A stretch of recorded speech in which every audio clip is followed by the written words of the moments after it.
Good afternoon, everybody. Welcome to the Senate Public Safety, Transportation, and Environment Subcommittee. We are going to start with the Office of the State Prosecutor and ask Scott Benson to please come up and do the analysis. Thank you.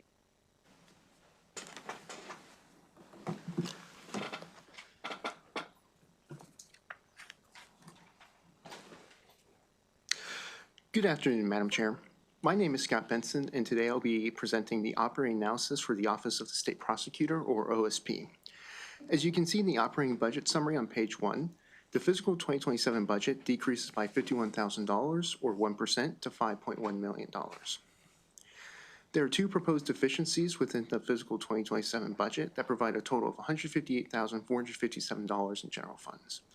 The first is a personnel deficiency to cover shortfalls related to lower than expected vacancy savings, and the second is to address the increase in annual rent for OSP's office. As you can see in Exhibit 1 on page 3, the largest category of spending supports salaries and fringe benefits for 18 regular positions, comprising 63% of the total allowance.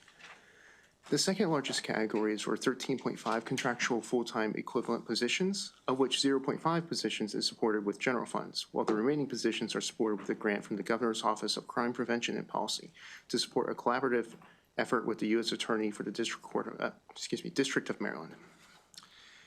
As you can see in Exhibit 2 on page 4, the largest increase is $104,860 for employee and retiree health insurance. Outside of personnel-related costs, the only increases in the fiscal 2027 allowance are due to cost allocations, which increased by $58,172, and rent for OSP's office in Towson, which increases by $5,555. The overall decrease in the fiscal 2027 allowance is largely due to contractual personnel decreasing by $261,689. As you can see in the personnel data on page 5, there were no vacancies as of December 31st, 2025. Additionally, the 13 contractual positions funded through the Governor's Office of Crime Prevention and Policy include 8 assistant state prosecutors, 3 paralegals, 1 program manager, and 1 data intelligence officer. OSP reported receiving enough additional funding to support an additional assistant state prosecutor position, but this is not yet reflected in the fiscal 2027 allowance. OSP should discuss the timeline for when the funding and the contractual position will be reflected in the budget. As you can see in Exhibit 3 on page 6, the Official Misconduct and Special Victims Unit received 77 complaints in fiscal 2025 compared to 58 complaints in fiscal 2024. This unit was created in fiscal 2024 with the goal of focusing on cases involving official misconduct and special victims. The unit's goal is to not only prosecute cases, but to increase awareness of these case types. In fiscal 2025, 11 victims and witnesses were contacted as part of OSP's investigatory process after receiving complaints, compared to 8 in the prior year. No cases led to charges being filed in fiscal 2025, compared to 3 cases in fiscal 2024. OSP should discuss the reasons there were no charges filed in fiscal 2025 and if these factors are expected to continue impacting the number of charges filed in future fiscal years. As shown in Exhibit 4 on page 7, OSP received 1,712 criminal conduct complaints in fiscal 2025, excluding election law-related measures. Overall, this is an increase of 690 or 67.5% compared to fiscal 2024. Additionally, the number of open investigations increased to 222 in fiscal 2025 from 138 in fiscal 2024. And cases closed increased significantly to 1,374 in fiscal 2025 from 570 in fiscal 2024. OSP has cited the reason for the increase in complaints in fiscal 2020 being due to high-profile prosecutions, raising the demand for OSP services. Other agencies often send complaints for OSP to consult on, even if OSP does not ultimately handle the investigation. These high-profile prosecutions have also led to agencies sending more complaints for OSP's review. OSP should discuss the expected outlook for complaints in fiscal 2026 and 2027, as well as expected case processing times in fiscal 2026 and 2027, and efforts to prevent a backlog in open cases. Turning to Exhibit 5 on page 8, you can see the number of election law referrals in fiscal 2025 increased by 268 to a total of 979. Since fiscal 2021, the total election law while referrals OSP has received increased by 93% or by 473. The reason for the increase in referrals is due to the State Board of Elections getting access to more resources and being able to audit campaign finance reports to identify fraud more effectively than before. Additionally, OSP has added an investigator tasked to election law cases, which has enhanced OSP's ability to take enforcement actions. Civil penalties also increased by $46,442 or 16.5% in fiscal 2025 compared with the prior year due to the increase in enforcement actions. As you can see on page 9, the Department of Legislative Services recommends concurring with the governor's allowance.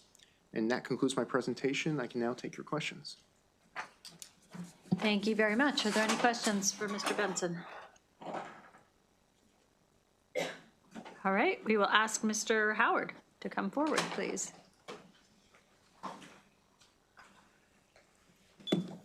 Welcome. Welcome. Thank you, Madam Chair, and members of the Public Safety, Transportation, and Environment Subcommittee. My name is Charlton Howard. I'm the Maryland State Prosecutor. I appreciate the opportunity to talk to you today about the important work of our office. I'm joined here today by our Deputy State Prosecutor, Sarah David, and our Director of Administration, Ruth Sweeney. We would initially like to thank our tireless analyst, Scott Benson, for his work not only on this report, but for his engagement with our agency throughout the year. Thank you, Scott. Appreciate it. Our office has continued to take on important corruption and election law cases throughout the state during the past year. Of note, we only have 6 full-time prosecutors, including myself, to handle cases throughout Maryland. As an example of our range, this year we successfully prosecuted an embezzlement and identity fraud scheme in Frederick County, a legislative aide that stole scholarship funds from a senator's office in Anne Arundel County, Maryland Department of Health police captain who committed time fraud in Baltimore County, sheriff's deputy who used restricted government computer access to find information about romantic partners in Cecil County, and a Cumberland police officer for inappropriate sexual behavior towards subordinates in Allegheny County, to name a few. Our office has jurisdiction over specific crimes related to political corruption, official misconduct, and election law.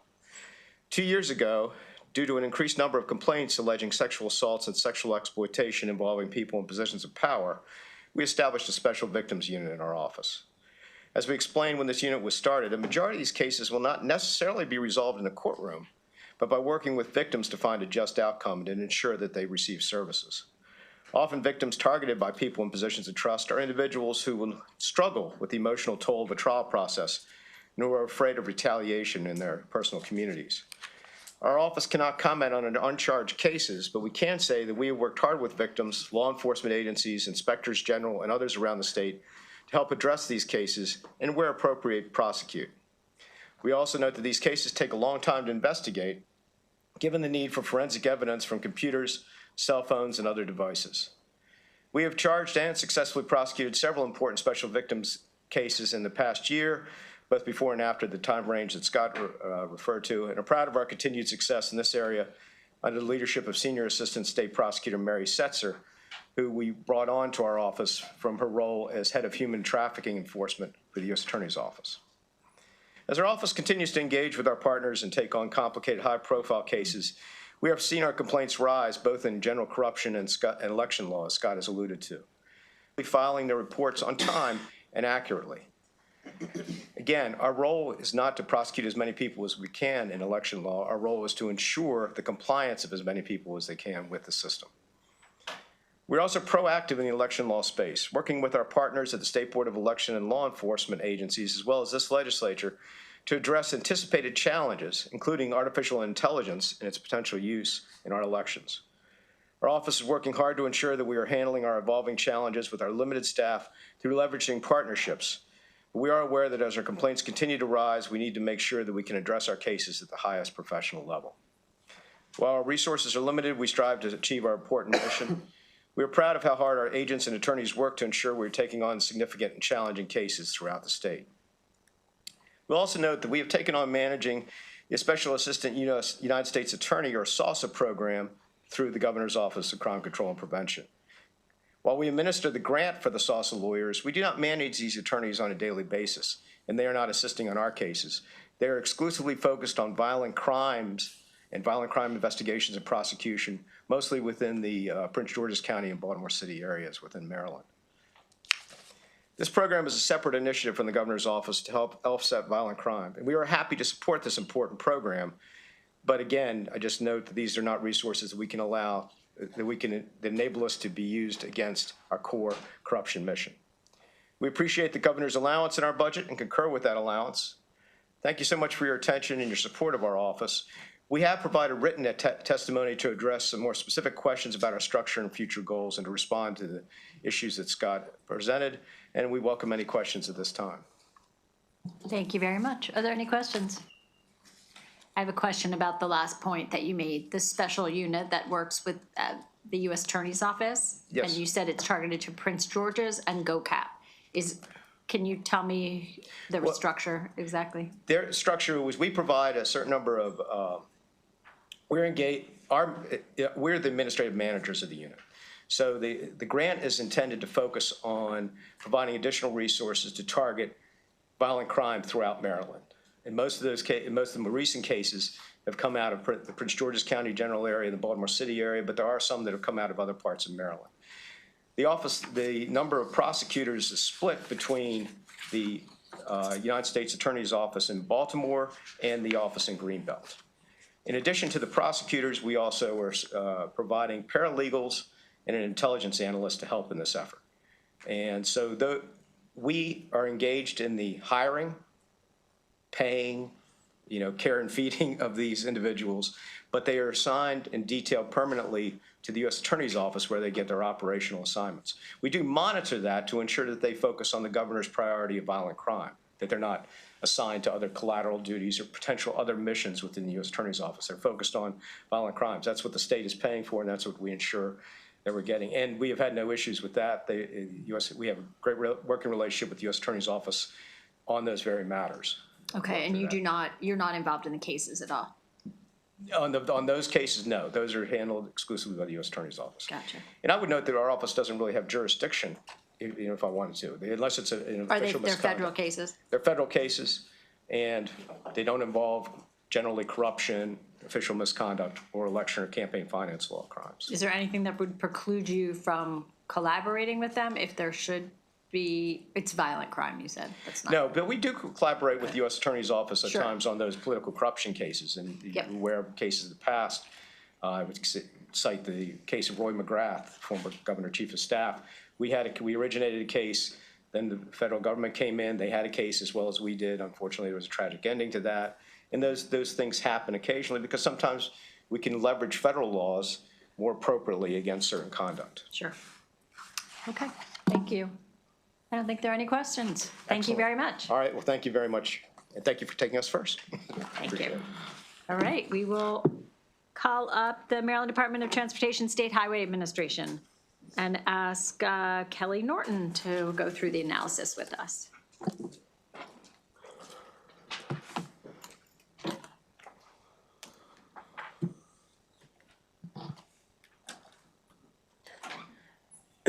Okay, beginning with page 1, we have the operating budget summary. The budget for fiscal 2027 increases to $432 million, a 9.3% increase compared to fiscal 2026. The PAYGO capital budget summary is on page 2. The fiscal 2027 allowance increases to $1.1 billion, or 1.9% from fiscal 2026. Exhibit 1 on page 5 shows the traffic fatality and fatality rates from calendar 2015 through 2024. Annual traffic fatalities and fatalities per 100 million miles traveled decreased in calendar 2024. The fatality rate dropped to 1.01, but still remains higher than the pre-pandemic average of 0.89 and the agency's goal of 0.81. Exhibit 2 on page 6 shows the annual person hours delay and travel time reliability on Maryland roads. Typically, the annual attainment report on transportation system performance has included projected data for the most recent calendar year. However, the 2026 report revised the data for calendar 2023 and 2024, but did not provide data for 2025. The agency should provide an estimate of the calendar 2025 metrics. Exhibit 3 on page 7 shows the percentage of bridges in the state highway network having one or more components such as deck, superstructure, substructure, or culvert rated in poor or worse condition for calendar 2016 through 2025. In calendar 2025, 0.8% of Maryland's bridges were rated as poor or worse. State Highway Administration has a goal to keep at least 85% of its highway network in an overall preferred maintenance condition. Exhibit 4 on page 8 shows that SHA met that goal 7 times since calendar 2016, including in calendar 2025. SHA had 3 grant awards totaling $36.2 million rescinded as part of the passing of H.R. 1 or the One Big Beautiful Bill Act. Those rescissions included $31.9 million from the Low Carbon Transportation Materials Grant Program, $3.3 million from the Neighborhood Access and Equity Grant Program, and an additional $950,000 from the same program on behalf of the town of Berlin. SHA should discuss the status of the projects for which the grant funding has been rescinded and include whether the projects will be completed with other funds. The fiscal 2027 budget includes a proposed deficiency appropriation of $2.6 million in special funds for increased electricity costs for roadway lighting and $10 million for the work zone safety program due to a change in accounting for program expenses. SHA should discuss the new accounting practices that prompted the need for this proposed deficiency. Exhibit 5 on page 10 shows the overview of agency spending in fiscal 2027. State system maintenance comprised 93% of the operating budget. The remaining 7% is for the Highway Safety Operating Program. Exhibit 6 on page 11 has a proposed budget and provides a breakdown of the areas of growth between fiscal 2026 and 2027. Fiscal 2027 includes $36.9 million over the 2026 working appropriation. Contractual service accounts for 50% of this growth, with increased spending in areas such as road maintenance and equipment rental, supplies and materials for snow removal, building and road repair, and engineering services. Personnel expenses account for $9.6 million of this increase from fiscal 2026 to 2027. As of February 18, 2026, SHA had expended $21.8 million over its $64.2 million fiscal 2026 snow removal budget for a total of $86 million. SHA should address how they will address the higher than expected snow removal expenditures in fiscal 2026. Personnel data can be found on page 12. Regular positions decreased by 51 from the fiscal 2026 working appropriation. 59 positions were transferred to the Secretary's office as part of MDOT's efforts to consolidate IT operations. The fiscal 2027 allowance includes 8 new positions to support federal aid processing. For the second consecutive year, localities received 20% of the gasoline and motor vehicle revenue account. That percentage will return to 15.6% in fiscal 2028. Exhibit 7 on page 14 shows the highway user revenues grants from fiscal 2025 through 2027. It's a slight increase in fiscal 2027 of $0.2 million, and Exhibit 8 shows the HUR grants by jurisdiction for fiscal 2027. Moving to the Consolidated Transportation Program, Exhibit 9 on page 16 shows the 6-year program capital spending by investment category from fiscal 2026 to 2031. The 6-year total is roughly $7.8 billion, with 44% going towards system preservation. On the next page, Exhibit 10 provides an overview of agency spending by program for fiscal 2027. The minor program comprises 80% of the fiscal allowance, with remaining to be expended on major projects and development and evaluation program. Language in the fiscal 2027 budget bill makes $10 million of the special fund appropriation in the state system construction and equipment program contingent on the enactment of legislation expanding the allowable uses of the Strategic Energy Investment Fund, or SEIF. The relevant expansion is contained in 2 pieces of language with slightly different authorizations or purposes. Those 2 pieces of language are Senate Bill 386 and the BRF of 2026.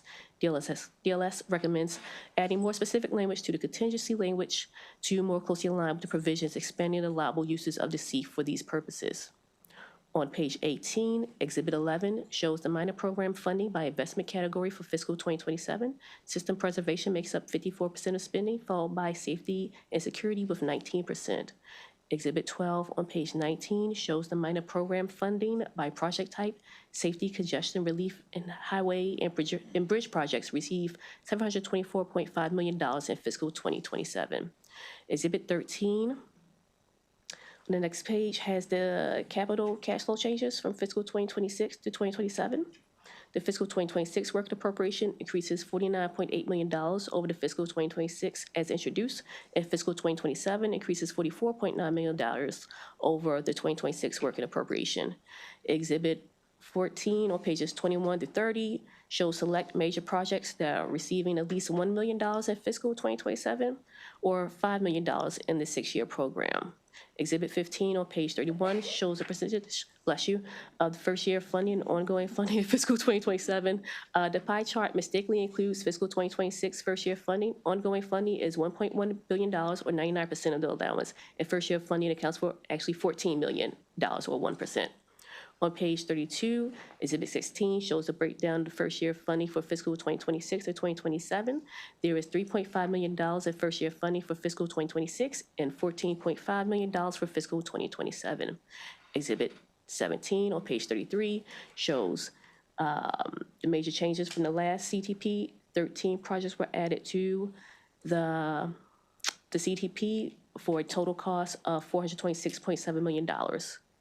Moving on to issues, which begin on page 34. The first issue is about the Office of Legislative Audit's concerns over SHA's federal fund accounting.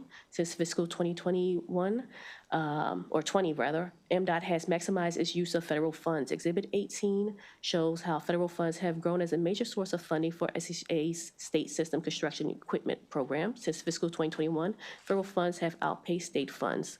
OLA's audit found that SHA had expended $358.7 million in federal funds above the initial authorized amount that had yet to be recovered. OLA also noted in its review of budget closeout transactions for fiscal 2025, SHA cannot provide documentation to support federal fund entries of $600 million. As of January 30th, 2026, SHA has collected $592.9 million in federal funds in fiscal 2026. SHA should discuss how much of this total is for the initial authorized amounts and how much is for overages, as well as whether these funds are only for fiscal 2026 or also for other fiscal years. The next issue begins on page 35 and is also related to federal funds. Recent federal actions have led to an instability in federal transportation dollars. Those actions have included the Executive Order 14154 that paused disbursements of funds authorized by the Infrastructure Investment and Jobs Act and the Inflation Reduction Act. While those funds were restored by a judge, the One Big Beautiful Bill rescinded unobligated IRA funds, and in December, Maryland joined 16 other states to access the Infrastructure Investment and Jobs Act funds for the Charging and Fueling Infrastructure Program and the Electric Vehicle Charger Reliability and Accessibility Accelerator Program. USDOT suspended previously approved state national electric vehicle infrastructure or NEVI plans, leading to a lawsuit, State of Washington versus USDOT, in May 2025. In January 2026, a federal judge ruled in favor of the plaintiffs. However, the recently passed federal fiscal 2026 appropriations bill transferred $879 million in unobligated NEVI funds to other FHWA programs or Federal Highway Administration. USDOT also looked at tying transportation funds to immigration enforcement compliance, issuing a letter making compliance with federal immigration laws a precondition to receive transportation funds, which has been blocked by a federal judge. SHA should address how it is navigating the new federal environment and how it is planning to account for the lack of stability from its federal partners. On page 37 are the recommended actions. The operating budget recommendation is to adopt narrative for a report on the recovery of federal fund reimbursements.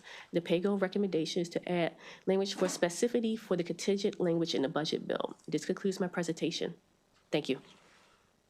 Thank you. Are there any questions for Ms. Norton?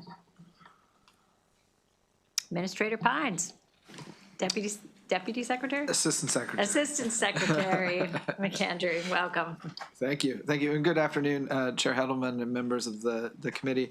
For the record, Joe McAndrew, Assistant Secretary of Transportation at the Maryland Department of Transportation. I'm joined today by State Highway Administrator Will Pines and Acting Secretary Thompson sends her best. She was needing to catch a flight to see her family, and that's why she's not with us today. But I thank you for the opportunity to be here today to discuss the budget for the State Highway Administration, and thank you to Kelly Norton for her review of the department's budget.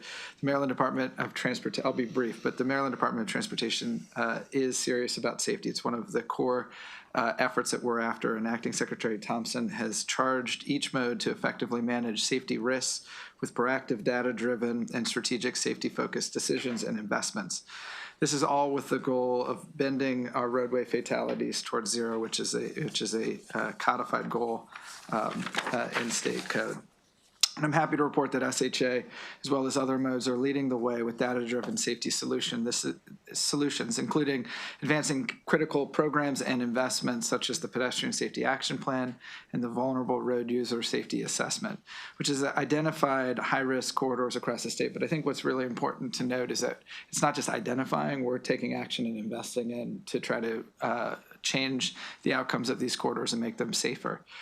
We are also investing in critical investments to make sure that our youngest are able to get to school and home safely on a daily basis. And this last year, through the Safe Routes to School grant program and the Highway Safety Improvement Program, SHA has been able to provide funding to 4 jurisdictions, Prince George's County, Anne Arundel County, Howard County, and Baltimore City, for them to each invest and hire a Safe Routes to School coordinator so that they'll have boots on the ground working hand in hand with us to make sure that we've got safe pathways for folks to get to school and home every day. Similarly, SHA is advancing numerous critical large infrastructure projects such as the I-81 project in Washington County and US 15 in Frederick County that will improve safety, enhance mobility, and drive economic growth in the region and the state. In addition to SHA's capital investments, the agency has a robust routine and winter maintenance operation. And this year, it was put to the test with the extraordinary winter weather that we had. I want to express my deepest gratitude to the many, many colleagues that we have at SHA that have worked day and night during several of our recent snowstorms and events to keep our roads safe. During the January 25th exceptional snow event, we are happy to report that there were no serious injuries or fatalities reported on state highways. And in closing, I just want to thank the leadership of Governor Moore and the legislature last session that in restoring necessary transportation funding for SHA and our other modes budgets that are enabling us to address critical state of good repair needs, improving safety of our system, and supporting economic growth and development for Marylanders statewide. Now I'll go ahead and hand it over to Administrator Pines, who will provide some additional information and address DLS's analysis. Well, thank you, Joe, and good afternoon, Chair Heddleman and members of the committee. For the record, I'm Will Pines, Maryland State Highway Administrator, and I thank you for the opportunity to be here to present on State Highways budget.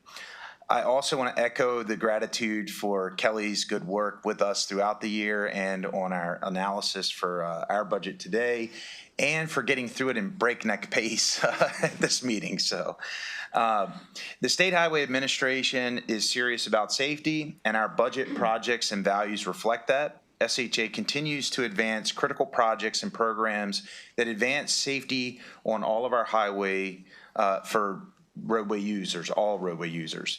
We invest in the current and future needs of Marylanders' multimodal transportation system, while also strengthening Maryland's economy for opportunities. SHA's $7.8 billion CTP for fiscal years 2026 through 2031 enables SHA to invest in critical infrastructure needs across the state. You'll note that this is a $1 billion increase from SHA's FY 2025 through 2030 CTP, which is due to the additional federal funds in the program that aligned with the state funds that the legislature approved last session. Each dollar, state and federal, will be strategically invested in Maryland's highway system to create safer roads and strengthen our communities. Nearly 80% of SHA's capital investments are in system preservation, totaling $6.2 billion over 6 years. This funding is used to support state of good repair work on bridges, roadway resurfacing, and safety-focused projects like those in our Pedestrian Safety Action Plan. The other 20% is programmed to our major projects, totaling $1.6 billion over 6 years, that will allow SHA to advance construction and project development on our large infrastructure investments like I-81, US 15, Maryland 97, I-97, and also necessary planning and evaluation work for the American Legion Bridge and other projects like US 1 phases 2 and 3. Thanks to the governor and the legislature's leadership last year in providing additional revenues, SHA was able to invest in the department's Complete Streets initiatives by advancing work on all 23 high-risk safety corridors that were identified in our pedestrian safety action plan. And we've been able to continue delivering other critical safety improvement projects for communities like the US 1 Dr. Patel intersection enhancements, which are scheduled to be completed this spring. And of course, SHA was also able to fully fund critical investments across the state, like the $197 million that goes towards US 15 in Frederick County, $175 million for I-81 in Washington County, nearly $50 million for Maryland 97 in Montgomery County, and nearly $33 million for the Maryland 5 Great Mills project in St. Mary's County.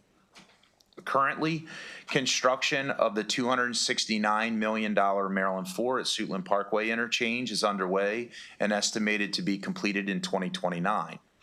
The $192 million I-695 Traffic Systems Management Operations, or TSMO project, is also in construction and anticipated to have the first segment open in 2027 and to be fully operational in 2028. Once completed, this project will address 6 of the state's top 15 most congested roadway segments and is projected to yield time savings during the peak and both AM and PM travel periods. Turning to SHA's System Preservation Program, as I previously mentioned, this is where most of SHA's budget is programmed. Over the next 6 years, we will be investing in nearly $1.4 billion in bridge rehabilitation, over $1.4 billion in pavement and resurfacing, $463 million in safety and spot improvements, which includes those projects where we're programming those pedestrian safety improvements, $240 million for sidewalk construction, and $208 million for system drainage improvements. And that's just to name a few of the things that we're doing. SHA has strategically invested each dollar to maintain a state of good repair. However, there are still significant funds needed to ensure our system is equipped for future demands. To successfully deliver on our projects, programs, and investments I just discussed, we also need a well-trained workforce that's dedicated to today's needs and prepared to face the transportation challenges of our future. Year over year, SHA has continued to invest in our team to build a culture of pride, service, and expertise with the goal of being a nationwide leader in transportation. Our current vacancy rate is 5.2%, and we've maintained an average of 5.5% vacancy rate over the past year. In the past 2 years, we've sent nearly 175 employees through various internal and external leadership development programs. Before addressing the DLS recommendations, I'd like to take the opportunity to address SHA's audit findings from the Department of Legislative Audit's report from September of 2025. First, SHA appreciates the work of the auditors who work collaboratively and efficiently with our team, and SHA recognizes the importance of this process to ensure transparent and responsible use of state resources.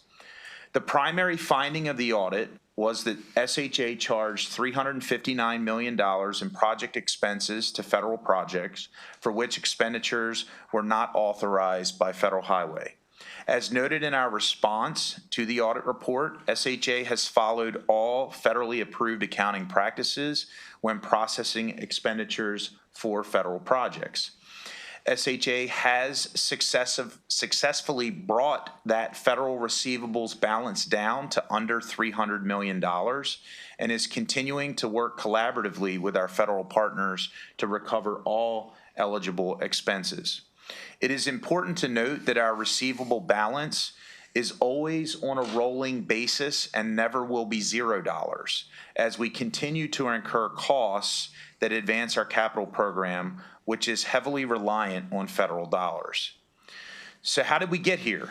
In 2020, COVID-19 pandemic and record levels of inflation put pressure on the state transportation revenues available in the Transportation Trust Fund. At that time, MDOT made significant cuts to the budget and made the strategic decision to leverage every available federal dollar to preserve the active construction program and critical projects that were in development. Referring to our presentation on slide 13 and putting this into perspective, in fiscal year 2019, the SHA program was $816 million in state funds and $492 million in federal funds. So pre-COVID, over 60% of SHA's funding makeup was for state funding, and less than 40% was federal funding. In fiscal year 2025, the state dollars dropped by over $204 million to $288 million in total state funding, and the federal share was increased to a total of $683 million. In other words, in the post-COVID funding environment, we flipped the balance of funding, where today over 70% of SHA's funding is federal funding. So we went from 60% state funding to now we are 70% federal funding. With that shift, the amount of federally funded projects in the capital program has increased by over $3.1 billion in total federal funds over the past 5 years. The significant increase in federally funded projects has also increased the volume of work necessary to manage those required federal actions. In 2019, pre-COVID, SHA processed a total of 32 federal actions to advance project authorization. In 2024, we processed 410 federal actions, or a 1,181% increase in our work volume. While the workload increased to ensure we were efficiently advancing processes, the internal resources, staffing, and systems needed to process those actions remained the same. We identified this need, and in 2023 have taken action. Starting in 2023, we began to take actions to tool our federal aid team with necessary resources to effectively process federal reimbursements. SHA is committed to putting appropriate corrective actions in place by late 2026, as was noted in our agency response to the audit. The FY27 budget includes 8 positions for SHA. Those requested positions are critical to our strategy to manage the additional federal workload. We respectfully request your approval of these 8 positions so that we can fully address the OLA audit finding. SHA also concurs with the operating budget recommendation regarding the committee narrative on federal reimbursements. As you can see in our presentation, SHA is focused on improving project and program delivery, which is included in our published strategic plan. And we're making organizational-wide improvements, including addressing these audit findings. Now, I'll turn to the DLS recommendations. First, as it relates to the 2025 metrics on congestion, SHA estimates 242.5 million annual person hours of delay and 14% of unreliable travel time, which is slightly higher than the reported number from 2024. I'd like to address the rescission of unobligated federal funds under the One Big Beautiful Bill Act. SHA will be unable to pursue the innovative work to reduce greenhouse gas emissions through the low carbon materials that was planned for the $32 million from that low carbon transportation materials grant. However, we were able to cover the loss of the $3.3 million neighborhood access and equity grant for the safety project in Easton using the SHA safety and spot improvement funding and highway safety improvement program funding, a different bucket of federal funds essentially. For the Town of Berlin pedestrian safety project, we were able to get $250,000 of the $950,000 that were previously from the grant under agreement and obligated, which will be used for the town's project feasibility study.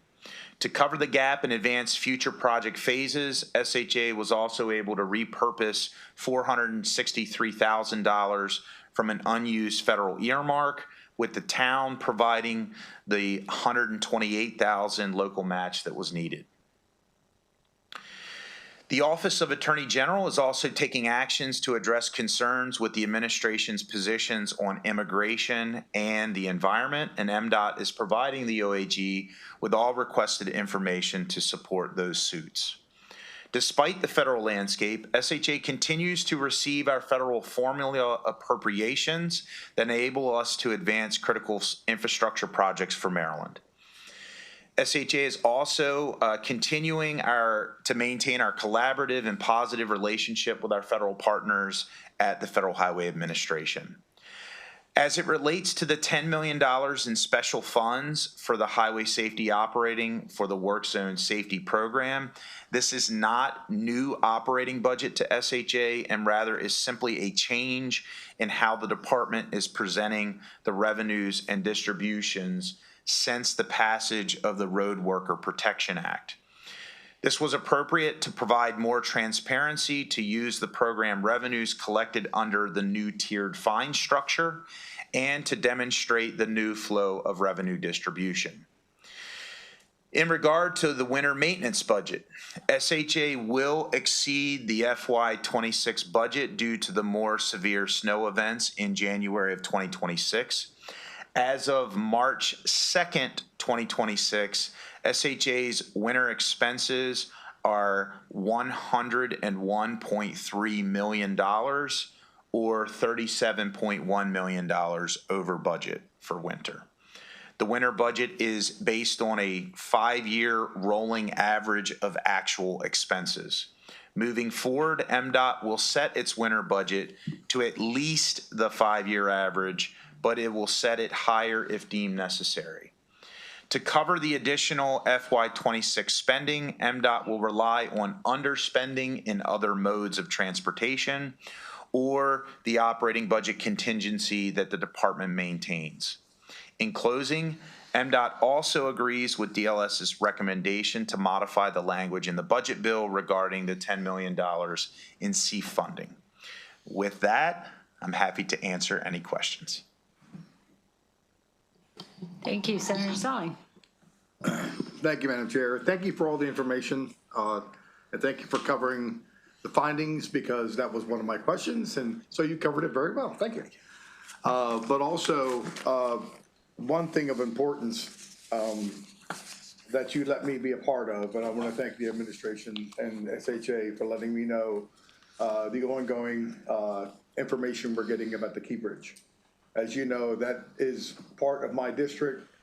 I have the Port of Baltimore, I have Trade Point Atlantic, and it's going to be nothing but continuing building up with more people working there, which is a great thing, and we're very happy about that. But the time frame is hurting us tremendously. Just to let you know, some of our businesses are hurting in a super bad way. They depend on that travel for people coming back to going to Costa's Inn, to Squires, to Jimmy's Seafood, and places that people enjoy to eat. And now they're 3 times a week is maybe 1 time every other week. And so I would think for best interests, I've had opportunities to talk to the Assistant Secretary in our federal department as I talk to SHA, and again, and information coming back and forth. And I'm looking forward to meet with the Secretary as well. And I also said that when I get that information, I promise you'll get that information as well. But if anything we can do as partners, I think we need to continue to work together to find a way where we can move this quickly with the Key Bridge, because going from the amount that it is, as we know, and going from the timeline where we are right now, I think the relationship, I know, is fractured. But I think we can get to a place where we can maybe use some crazy glue and work together, okay? And so I'm just thinking as partners, okay? As a bipartisan partner, we need to really get this thing rolling. And I believe working together and maybe doing a letter or doing something that's beneficial for all of us, we can make a difference. So again, I want to thank you for your partnership, because it means a lot to me and my constituents. But I look forward to continuing working with you with this. And I appreciate that. Thank you, Madam Chair. Thank you. Senator Rosapet. Thank you. Thank you. Good to see you guys. Great to see you. And thank you for having the Route 1 project on track in the budget. I got a couple of questions. One related to the snow costs. You mentioned a contingency fund that you draw from. What is that? Can take that, sir. Yeah, we can get a little bit more information to you after this, but we have a little bit of contingency baked into the budgets just to be able to manage the when you would have an overspend or an underspend to make sure that we can manage the many projects as well as costs from contractual that might go up or down in a given year, and so we are going to do our best to manage various funds across, whether it be operating or capital or the like, between now and the end of the close of the fiscal year. And if we need to draw down on our cash balance or our contingency funds to be able How big is it? That's a good question. I will, my fellow Assistant Secretary of Finance, Jacqueline Hartman, will follow up with you. Yeah, to be clear, it is in the operating budget. It's not a contingent fund in the capital side. Yeah. And it's at the Secretary's office level. It's not something available to all of us. It's used to be able to cover any deficiencies through the year. It makes sense, but I'm curious how big it is. The second issue is, I don't know, whenever it was Snowmageddon 15 years ago, whenever that happened, we had the same problem as you guys had to spend a lot of money, and it was a lot of money. And it just occurred to me, you talked about using a 5-year average. That makes some sense, but given the way the climate's working these days, it seems like the extreme weather events are probably outside a 5-year window. That could be wrong. I mean, you follow more closely than I do. It is very hard to estimate what the weather's going to do. I know. I believe you. I believe you. Well, here's where I'm going with this. I just asked you to think about this. Would it make sense for us, because we know extreme weather events are real and are going to continue for a long time, to create in State Highway or in the Transportation Department, however you guys want to do it, a snowy day fund, like our rainy day fund, that would just be a certain amount of money put aside every year in its own contingency for extreme weather events? It's just a thought. Happy to look at it. We, as a department, are looking at, as I kind of alluded to in my remarks, we're trying to figure out the 5-year rolling average is a historical thing. Actually, DLS recommended that to us, and we've been following. We're trying to come up with another alternative of how do we have a little bit more consistency. I looked at our expenditures. It is in our presentation. We have a slide that looks back. And we had years that were less than $40 million, and this year we're upwards of over $100 million. So it varies a lot, and it's kind of hard. And we have days like today where it looks great here, and most people don't think we're spending anything more. But Western Maryland is still getting snow literally every day. Sure. So, no, I understand. But what I'm saying is, instead of trying to do a rolling average, what it's going to be, let's put aside a certain amount of money every year, and we don't spend it when we don't spend it, but it builds up, so that it's there when we need it. So you win in the years in which you don't need to use it. It's just a thought. We can look at that. Time to think about it. Yeah. Okay. You talked a little bit about workforce stuff, and in the presentation on page 19 from DLS, it has workforce development $2.9 million. What is that for? So we have different workforce development programs. One of the key examples, and actually you had some involvement in years ago with our HEMT, our Mechanics Apprentice Program. Nearly every shop at State Highway has apprentices in place that help us to transition into permanent employment when vacancies are open up and are available. That's been a phenomenally successful program for us, where we have almost no vacancies in the mechanic role today. Whereas prior to the apprentice program, we just were losing to our competitors. But once people get in the door, they like the culture, they like the work, they like the variety of equipment that people work on, they stay with us. So we have some workforce program money too to help outside partners. That's some in the capital side, some in the operating, where we invest in the Roads to Careers program, for example, where that uses federal funds to be able to promote workforce development in the construction industry so that they can migrate and help support our projects. So the ones you're talking about in your administration are registered apprenticeships? Yes. Gotcha. How many do you have? I think we're at 50 right now for the HEMTs. Could the you mechanics. I'm just sorry. get us info on that? Yes. How long is the apprenticeship? What are they doing? How Absolutely. many there are, et cetera? Are you aware that now, starting in this fiscal year, well, actually before, we've got some federal money for it, the Labor Department has money to expand apprenticeships?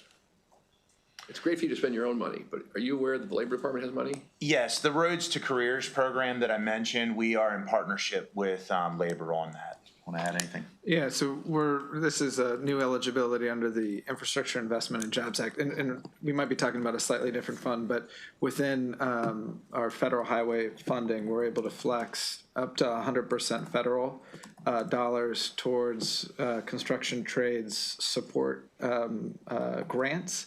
And that's the Road to Careers program. So roughly about $4 million per year. That's right. Are being allocated to the Department of Labor. We partner with them, SHA and the Secretary's office, to allocate grants out to partners, whether it be unions or not. Gotcha. To That is help, different. help That's build great. a workforce That's great, pipeline but on that the is construction different. trades. The Maryland Labor Department got $3 million 2 years ago from the U.S. Department of Labor for public service apprenticeships. And they couldn't get agencies to take them up on it. So you might want to look into it. We will reach out to Now, them. maybe there's been progress on that, but they were. And then when we were talking, I don't know, last week or whenever, with MTA, they were looking for more pins for apprentices. Do you have a pin constraint on apprentices? So, candidly, the majority of our apprentices, they come in as a temporary employee to us, and we allow for 1 year in the program and then a 1 year extension. After that, if we do not have a vacancy, they are kind of returned back to the regular workforce to find a job, because we don't have additional vacancies available for them to fill. Certainly, I would love positions to help out with the equipment needs that we have in the shops, but we do not have pins without taking them from other critical areas within our agency. Well, I've got good news for you. Okay. Because I was educated by the MTA folks about this and got with the Secretary of DBM about this problem. And we have worked out language that will end up in the budget somewhere if my colleagues vote for it, which would ask agencies to identify what additional pins they need to expand apprenticeships. Okay. So stay tuned. I mean, they're going to go out to agencies across all agencies, because I think people now understand that the pin restriction should not be restricting these career pathways. So just FYI. One last question. We had a bill in Budget and Tax earlier this week about Route 410, East-West Highway. Senator Washington's bill, you may or may not be aware of it. I am. I used to represent that area, and I know it very well. And the issue that he identified was the project that you have stops at Queens Chapel Road and doesn't go to Route 1. Mm-hmm. Is that correct? It is correct. I'll say this as nicely as I can. What in the world is the problem with making it a complete street, as we like to say? So, in short, our pedestrian safety action plan and our vulnerable road user safety assessment is very data-driven. And we looked at the crash rates in the corridor up to Maryland 500, and then all of the highway systems that we look at statewide are segmented out. The stretch between, for example, and we had this in our letter of opposition on that bill that we provided, and I'm just going to read from it so you can see this yourself. From 2019 through 2025, the segment of Maryland 410 from Maryland 500 to Maryland 212, which is Riggs Road, that's the segment that is in our program, that experienced 44 non-motorist crashes.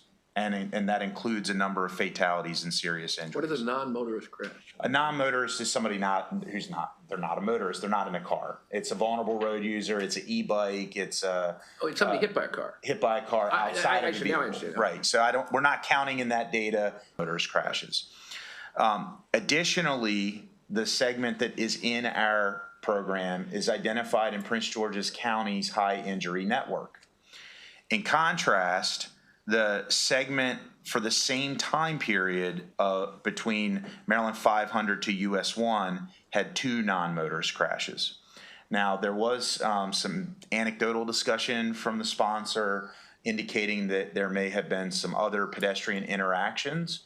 I don't know if that's panhandling. I don't know what those were. We've asked for that data.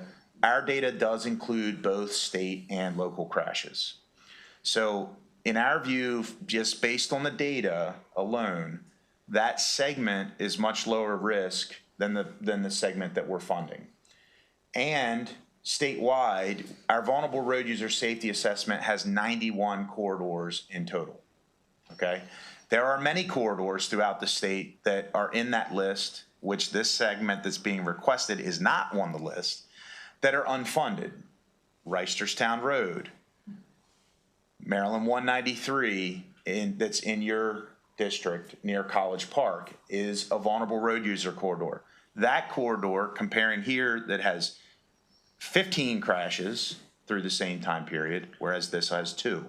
So we would have to divert $5 million. Why is it $5 million to do that extra strip? That seems incredible. The corridor that we have planned is 1.8 miles, okay?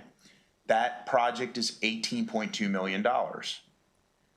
It includes things like pedestrian hawk signals, crosswalks, leading pedestrian intervals, all the types of proven safety countermeasures to make it a comprehensive corridor, installing bike lanes, addressing ADA compliant issues, and addressing sidewalk issues, right?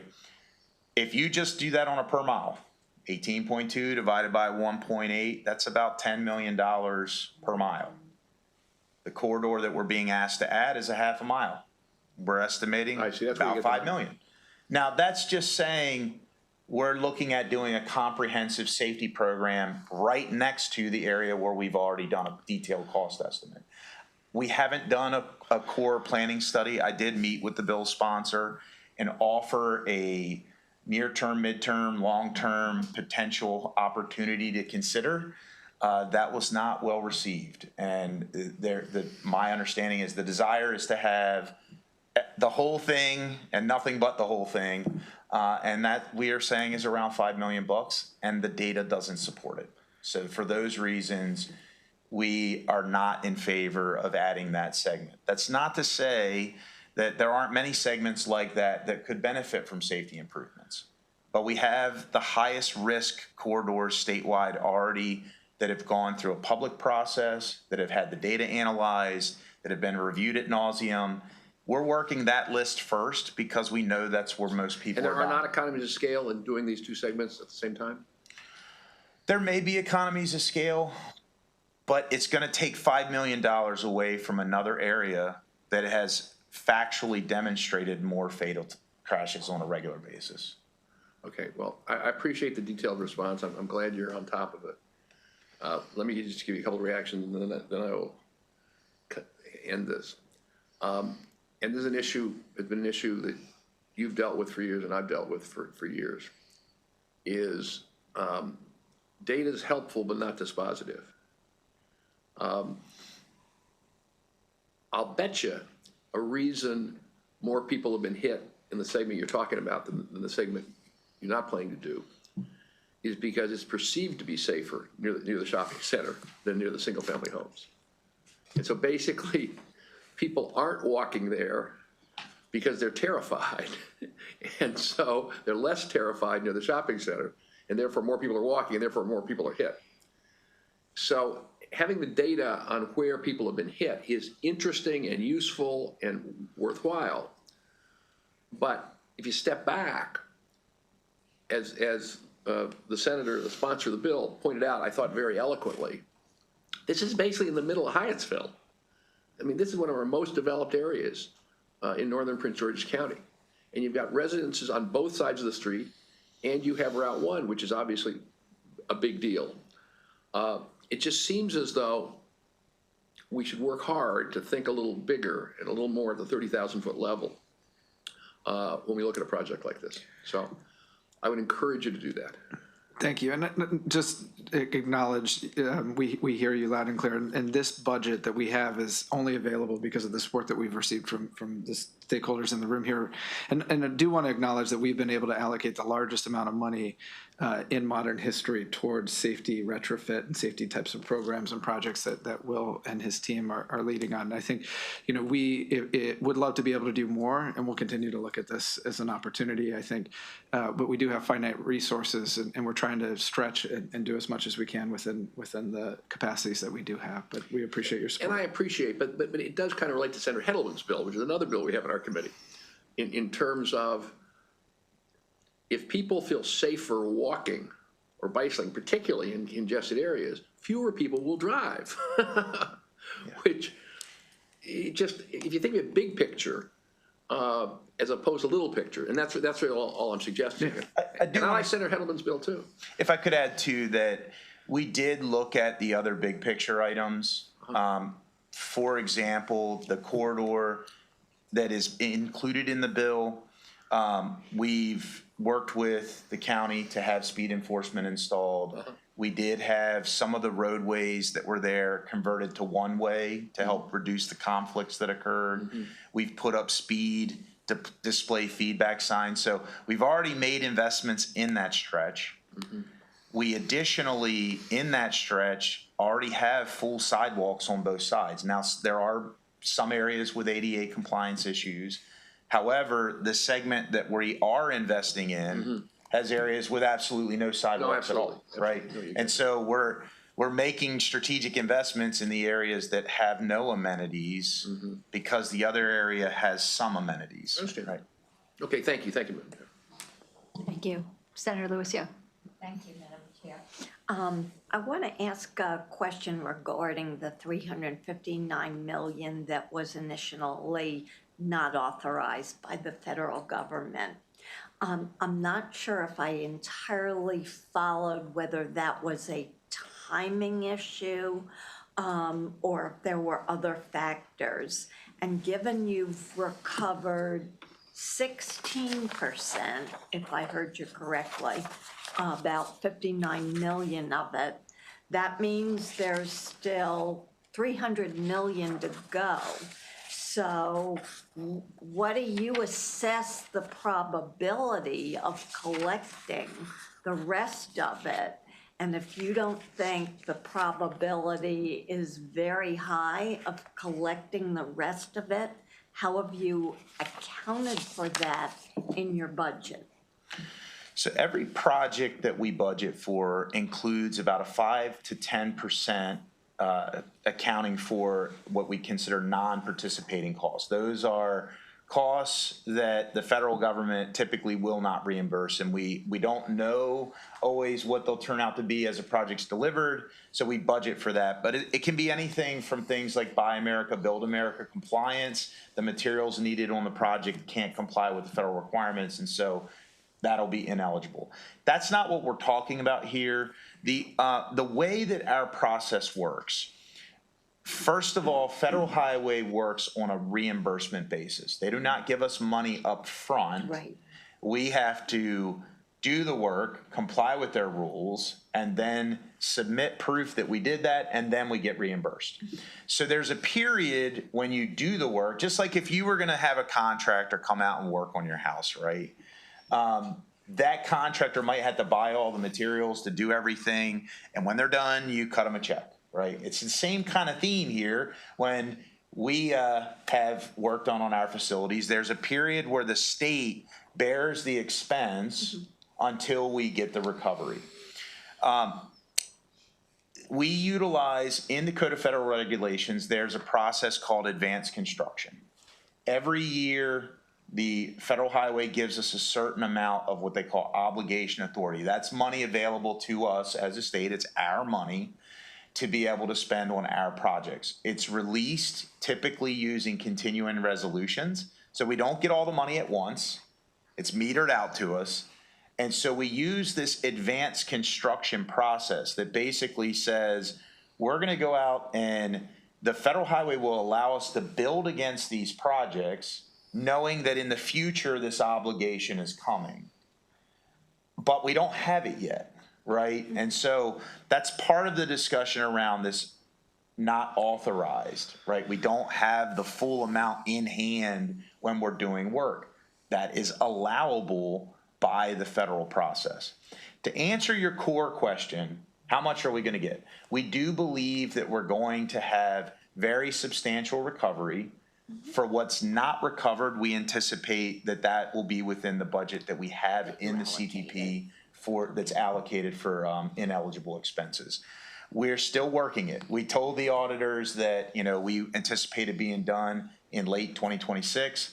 Part of the audit finding was that we didn't have sufficient reports to look at and be able to calculate things like what you're asking. And so we're working with a consultant now to build some of the reporting to help us to be able to see the numbers better. But we do have a relationship with Federal Highway, and we are able to get to see what we have as of like a snapshot today. But the forecast number of what's the exact number, we don't have that today. Okay. And it changes every day. As I said, it's a rolling basis. We're adding new projects. Old ones, we're getting reimbursement on. So the number has an ebb and flow to it. Thank you. Thank you. I'm going to follow up on that line of questioning for a minute. Have there been projects in the last 5 years that you have not been reimbursed on, where you have gone through that exact process and you have not gotten the funding for? I'm going to look to my CFO and see, are you aware of any, Scott?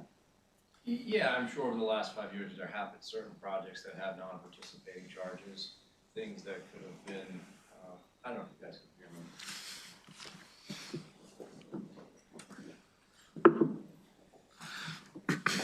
So introduce yourself, Scott.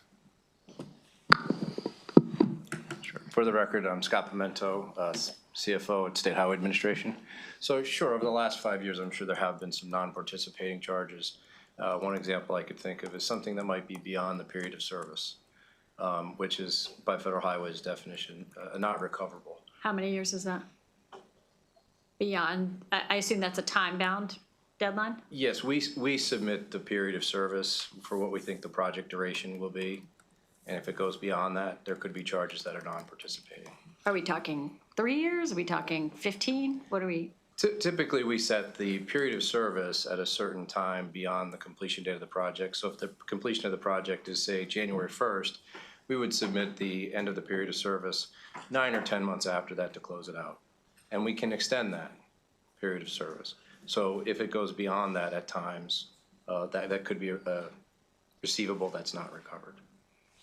So there have been times in the past where we haven't submitted them at reimbursement requests in a timely fashion and haven't gotten reimbursed because of that? Is that what you're saying? I'm saying, yeah, there could be. Yeah, I don't think be candid with you, I don't think we know of the specific instance and that today. We're trying to manage this very programmatically and move on it, but we can follow back up with you on if there are more tactical examples that we could give to you. Okay, that would be helpful. And I would be committing malpractice if I did not mention Reisterstown Road. We have had 2 fatalities in the vicinity of Reisterstown and Old Court Road in the last 4 or 5 months. So I need to put that out there, and the no left turn thing. So I'm just feel like I need to do that on behalf of my constituents and community organizations that are in regular conversations with our wonderful District 4 folks. So just need to put that out there. And then I also have to say, because of who I am, that we did not hear the word greenhouse gas until you mentioned it with regard to a federal program. So we all know transportation is the largest contributor to greenhouse gases. And again, I gotta say that. So we have these climate goals. The governor has an executive order that has heightened the importance of trying to accommodate those goals, and transportation is way, way up there in terms of those contributors. I understand your job is to build highways. That's why you were hired. So I totally get that. And we also all need to take a holistic look at all of these issues. So just got to say it. Happy to hear your comments. Yeah, no, I'm sure Joe will add to it. I'll start. And I do see my job is wider than only building highways. Absolutely, including doing things safety related like Reisterstown Road and our climate goals. I've had the privilege of being at some of the ribbon cuttings for our advancement of the National Electric Vehicle Infrastructure Program. We've put in a whole lot of charging stations statewide and more to come.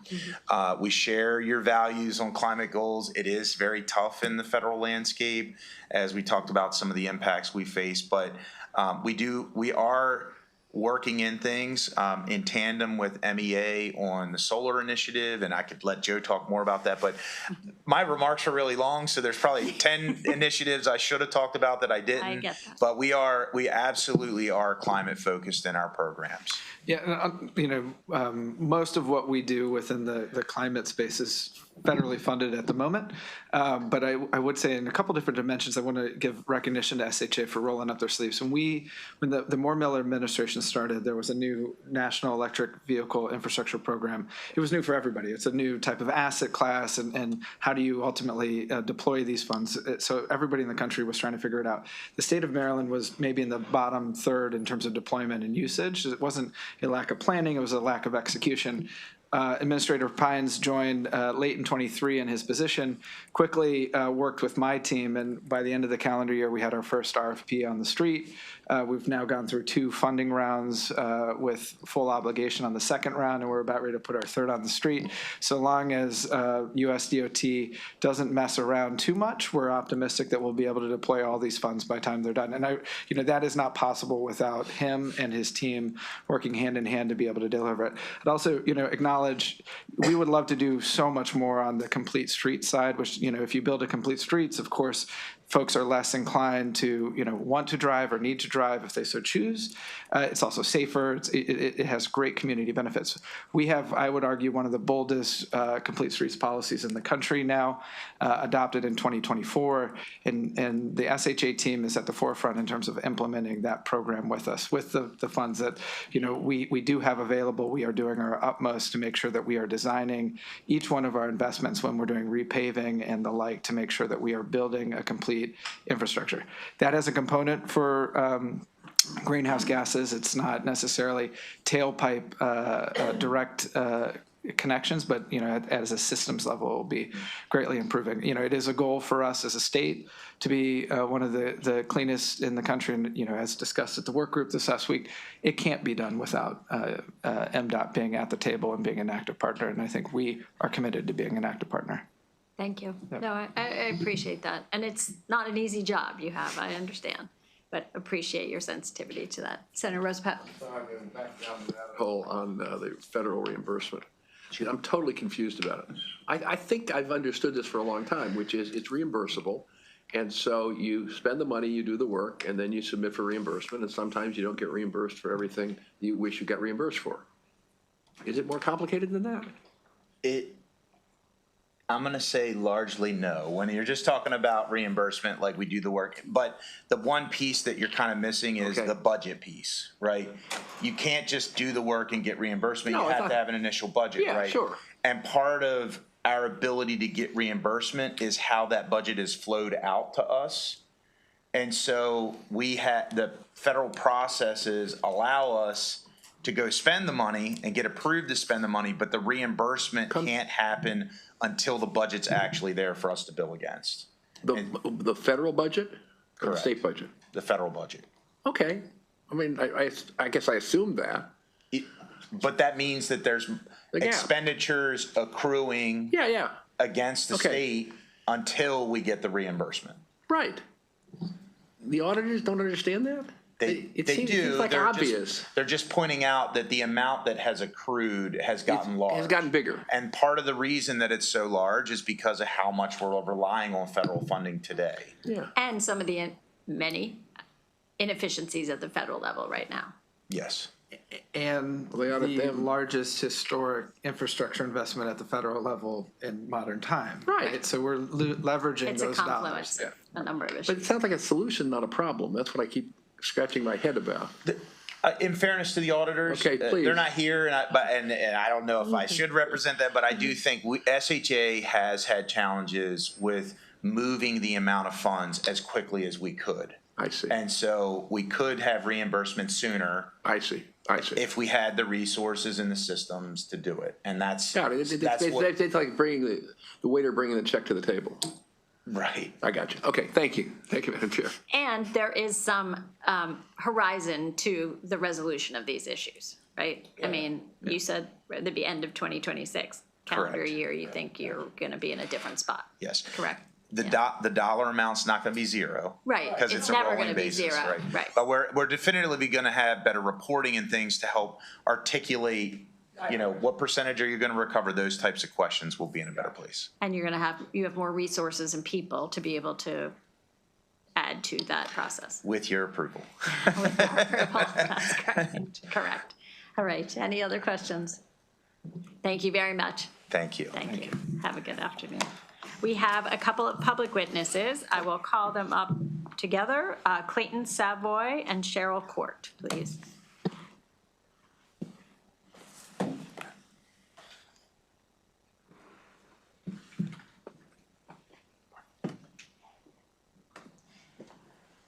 I guess I'm it, Chair. Good afternoon, Chair Helleman and members of the committee. My name is Cheryl Court. I'm with a nonprofit organization called Coalition for Smarter Growth. We advocate for walkable, bikeable, inclusive, transit-oriented communities as the most sustainable and equitable way for the Washington, D.C. region to grow and provide opportunities for all. We work extensively in suburban Maryland, in Prince George's and Montgomery County. We wanted to first, I guess I have sort of two messages. One is we recognize the severe budgetary challenges that Maryland faces. And within this framework, we understand we can't continue business as usual. We need to instead focus on efficient patterns of growth and development. And this is an opportunity for SHA to redirect its investments in maintaining our roadways, sidewalks, bike lanes, trails, and use its limited funds to enhance safety, accessibility, and equity for our state highway network. The budget should ensure that SHA investments are advancing Maryland's approved goals to achieve zero traffic deaths, complete streets, reduced vehicle miles traveled, and greenhouse gas emissions.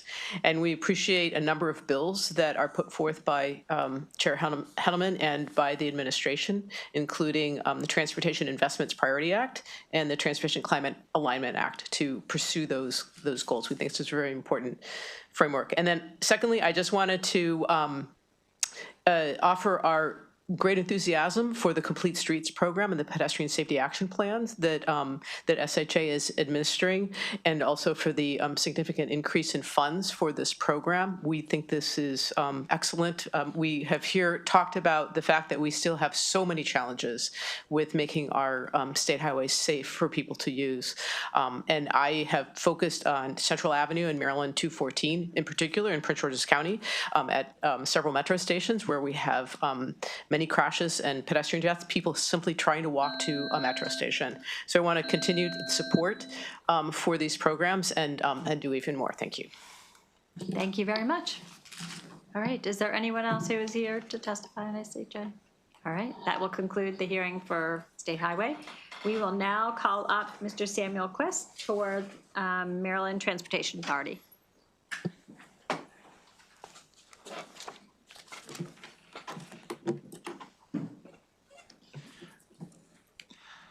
Thank you. Good afternoon.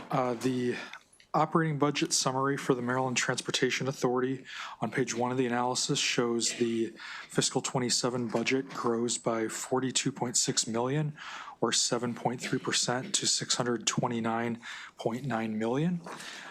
For the capital summary, the fiscal 27 capital budget decreases by $201.5 million or 15.7% to $1.1 billion.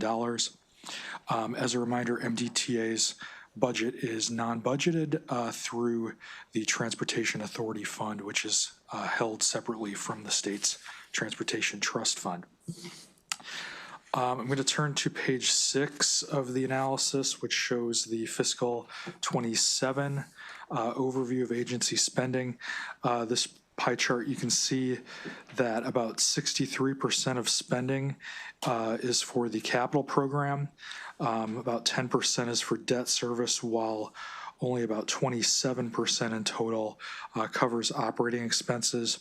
The capital expenditures for MDTA have grown significantly, and compared to fiscal 2025, actual expenditures are about $560 million greater, largely due to the increased costs from the Francis Scott Key Bridge reconstruction. On page 7, Exhibit 3 shows the proposed budget changes for the operating budget. The largest of these changes are $21 million in increased debt service requirements. Employee personnel expenses grow by about $7.8 million. And then there are some other smaller increases for contractual services and other operating needs. For revenues, page 9, Exhibit 4 shows a summary of the fiscal 27 projected revenue sources.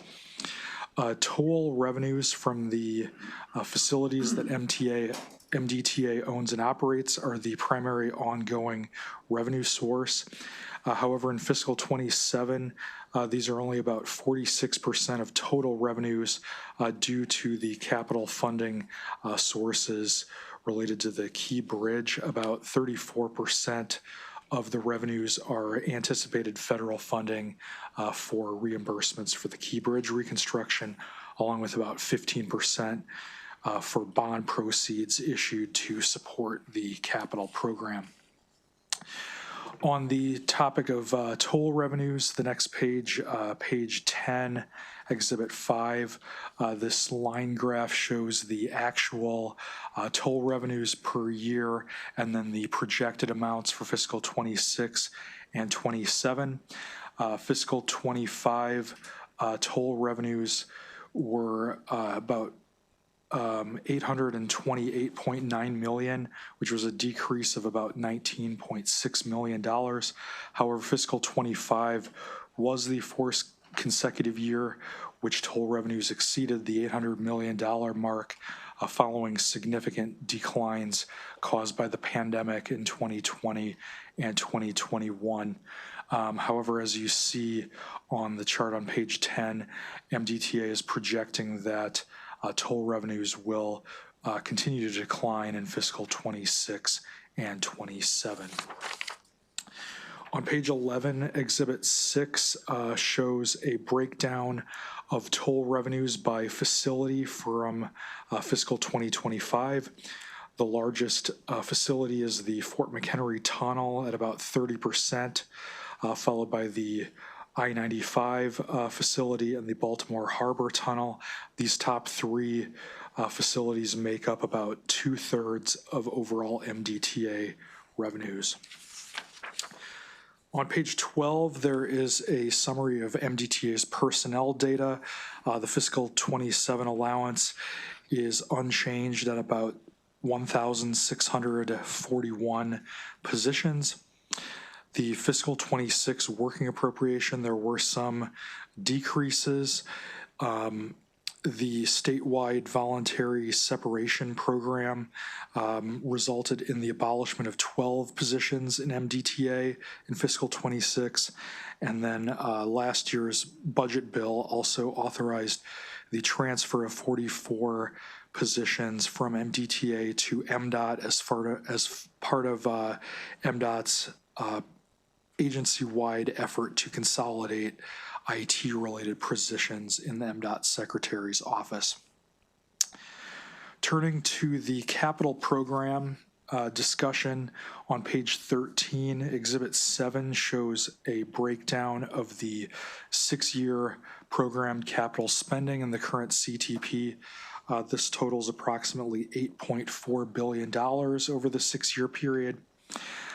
This 6-year capital spending is largely driven by the cash flow needs for the Key Bridge reconstruction. If you look at the MDTA capital program, Key Bridge construction funding accounts for over 50% of the total capital program each year. So you can see in this chart, Exhibit 7, the Capital funding is increased noticeably in fiscal 28 through 2030 based on the major construction for the Key Bridge project, and then declines in fiscal 2031 corresponding to the anticipated conclusion of that project.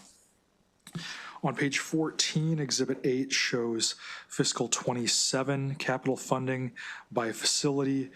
Funding for the Key Bridge is about 63%, followed by I-95 at about 20%, and the Chesapeake Bay Bridge at 11%. So those three facilities make up over 90% of the fiscal 27 capital program. And then on pages 15 and 16, there's a list of all the individual projects that make up the fiscal 27 capital program. Page 17, Exhibit 10, provides a cash flow breakdown between the fiscal 26 budget as introduced to the current fiscal 26 working appropriation and the fiscal 27 allowance. The fiscal 26 working appropriation grew by about $227 million from the introduced budget last year, and the fiscal 27 allowance decreases by about $201 million. Again, this is largely related to the projected cash flow needs related to the Key Bridge project, as well as some cash flow changes related to the Chesapeake Bay Bridge project, which is the second largest category of spending there, and additional project spending change needs.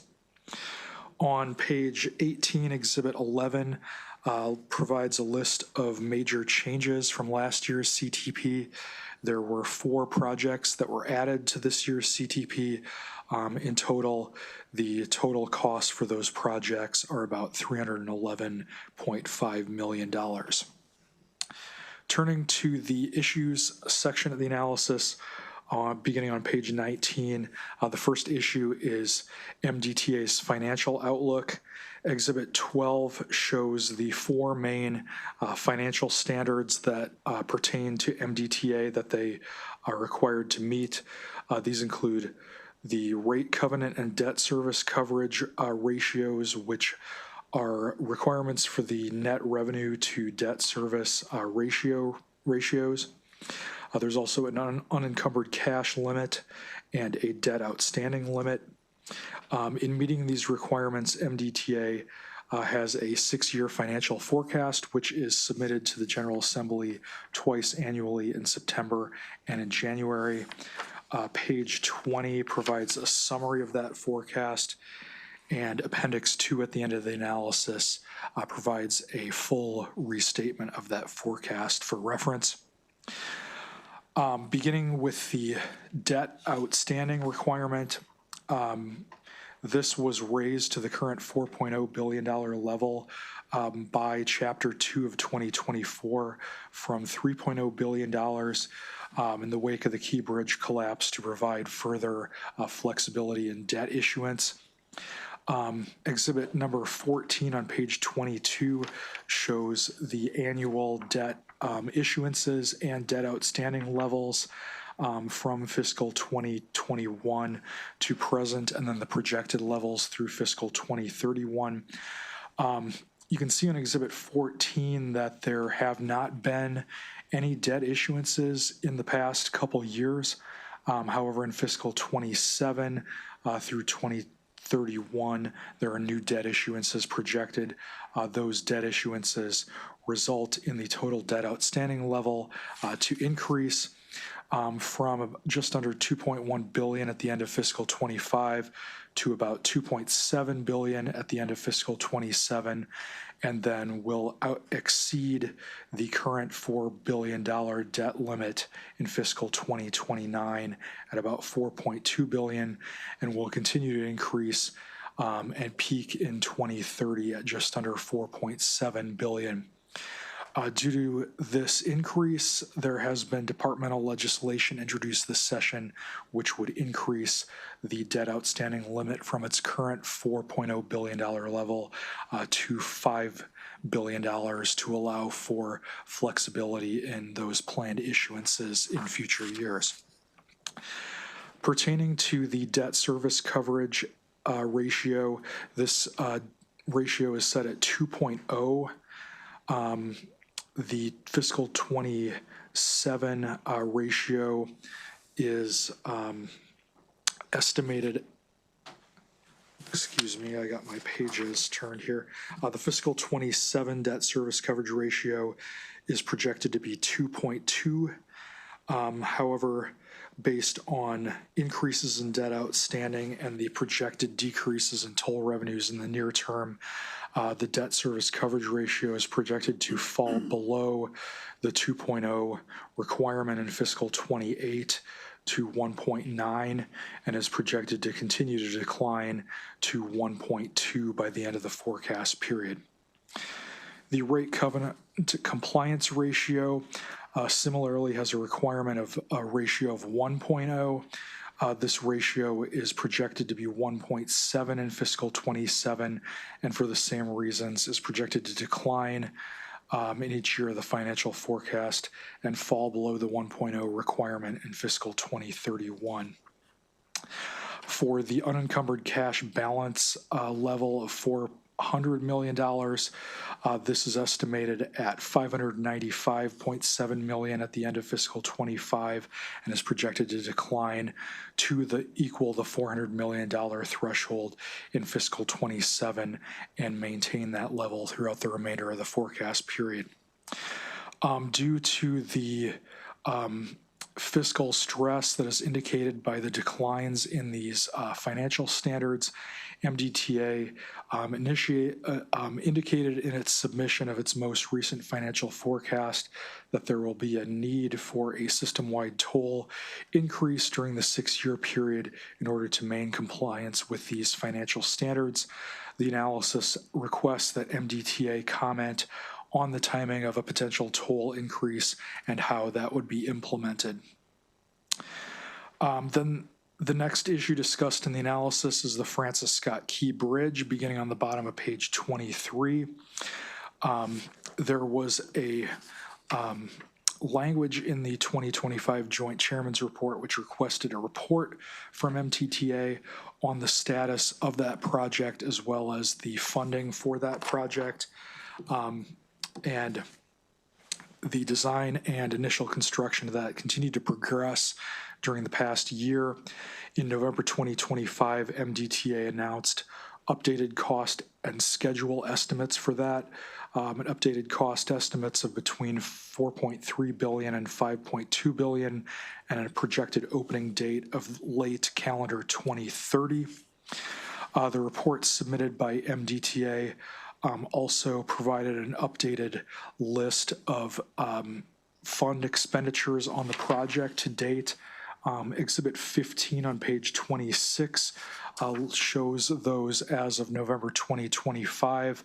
There was about $238 million in expenditures for the project as of that time. As a reminder, the federal government committed to fully reimburse the state for the reconstruction of the Key Bridge through federal legislation that was enacted in 2024, which set the federal cost share at 100% through the Federal Highway Administration's Emergency Response Program. In the Joint Chairman's Report response that MDTA submitted, it indicated that as of November 2025, it had received an initial $53.3 million in federal reimbursements out of the initial $60 million in quick release emergency response program funds, which were allocated to the state in March of 2024 to provide initial disaster removal and response relief funding. MDTA indicates that in its report that it anticipates that the remainder of the $60 million in federal funds, as well as an additional $217 million in federal fund reimbursements, will be received over the next 6 months. However, the ultimate timing of this federal reimbursement is subject to the federal action. One other point on this federal reimbursement, Although the federal government has committed to funding the project at 100%, because this is similar to other Federal Highway Administration projects, it operates on a reimbursable basis. The state, to manage the cash flow needs of the project, will be required to outlay initially state-funded and then seek federal reimbursement in the short term.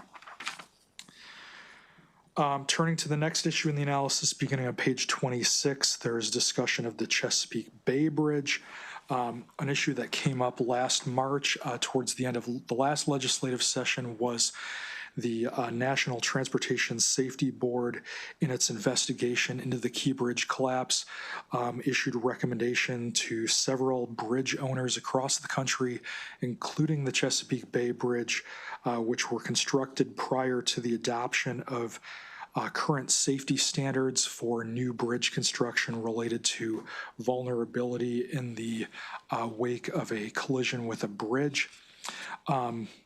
Language that was in the budget bill last year restricted funding in the MDOT budget until MDOT and MTTA submitted a report on conducting a vulnerability study of the Key Bridge, as well as developing a risk reduction plan in the scenario that that risk assessment indicated that the bridge was at a higher than acceptable risk level based on current construction standards for new bridges. MDTA and MDOT contracted with a outside firm to conduct that vulnerability assessment, which did in fact bring back findings that the Key Bridge had a higher than acceptable risk standard. As a result, MDTA has initiated the Chesapeake Bay Bridge Protection Project, which would seek to construct physical protection measures to reduce the vulnerability level of the Chesapeake Bay Bridge. That project has been added as a new project to the CTP, and there is $42 million in the fiscal 27 capital program for that project. The total project cost is estimated about $208 million. This coincides with the planning for the eventual construction of a new Chesapeake Bay Bridge, which has been ongoing through the Chesapeake Bay Tier 2 NEPA study. This study continued in the past year and reached a couple of milestones, including the issuance of an MDTA recommended alternative for the bridge, as well as the issuance of a draft environmental impact statement for the new bridge. The Tier 2 NEPA study is projected to conclude in late calendar 2026 with the issuance of a final environmental impact study and record of decision by the Federal Highway Administration. Once that is concluded, that would allow the design phase for a new Chesapeake Bay crossing to proceed.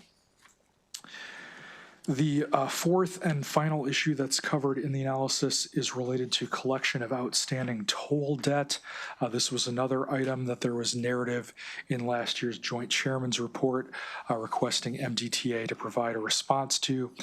MDTA provided a response to the budget committees, and this included the data shown on page number 29, exhibit number 16, which lists the totals for outstanding tolls and civil penalty dollars due as of the conclusion of 2025, and this includes the period dating back to fiscal 2014.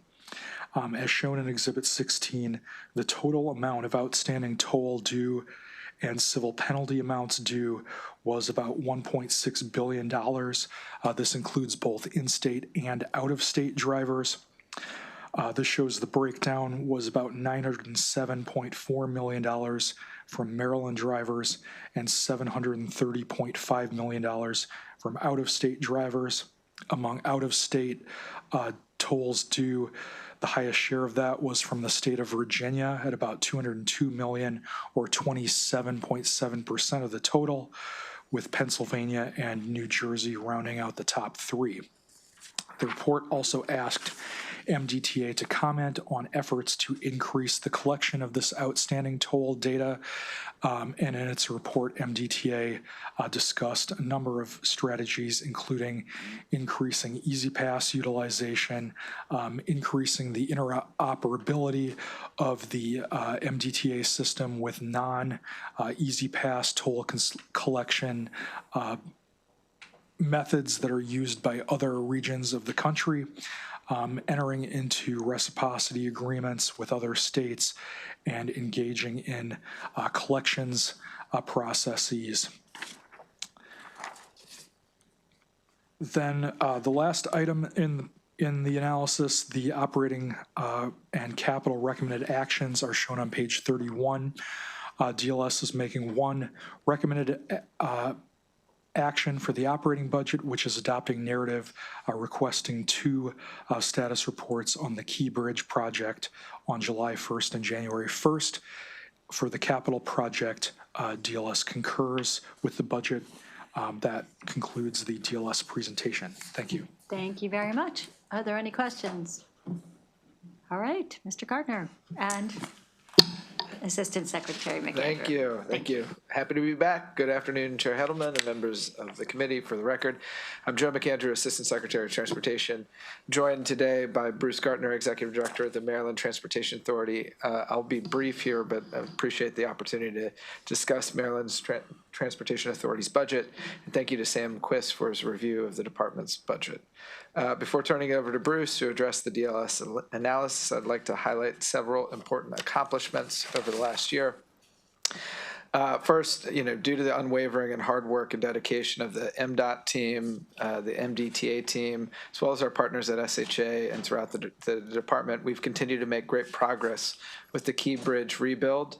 The Key Bridge rebuild achieved a 70% design in 14 months' time compared to other projects throughout the country that average 7 years or more to hit that critical stage, while also progressing critical path construction efforts. The MDTA has made substantial financial and operational commitments to support the Francis Scott Key Bridge reconstruction, including advancing upfront construction costs, hundreds of millions of dollars in insurance proceeds, and active pursuit of litigation against the Dolly's owners and management to hold them responsible for their gross negligence. Maryland is working in lockstep day in, day out with the Federal Highway Administration on all aspects of the project, including permitting, design specifications, and comprehensive financial planning.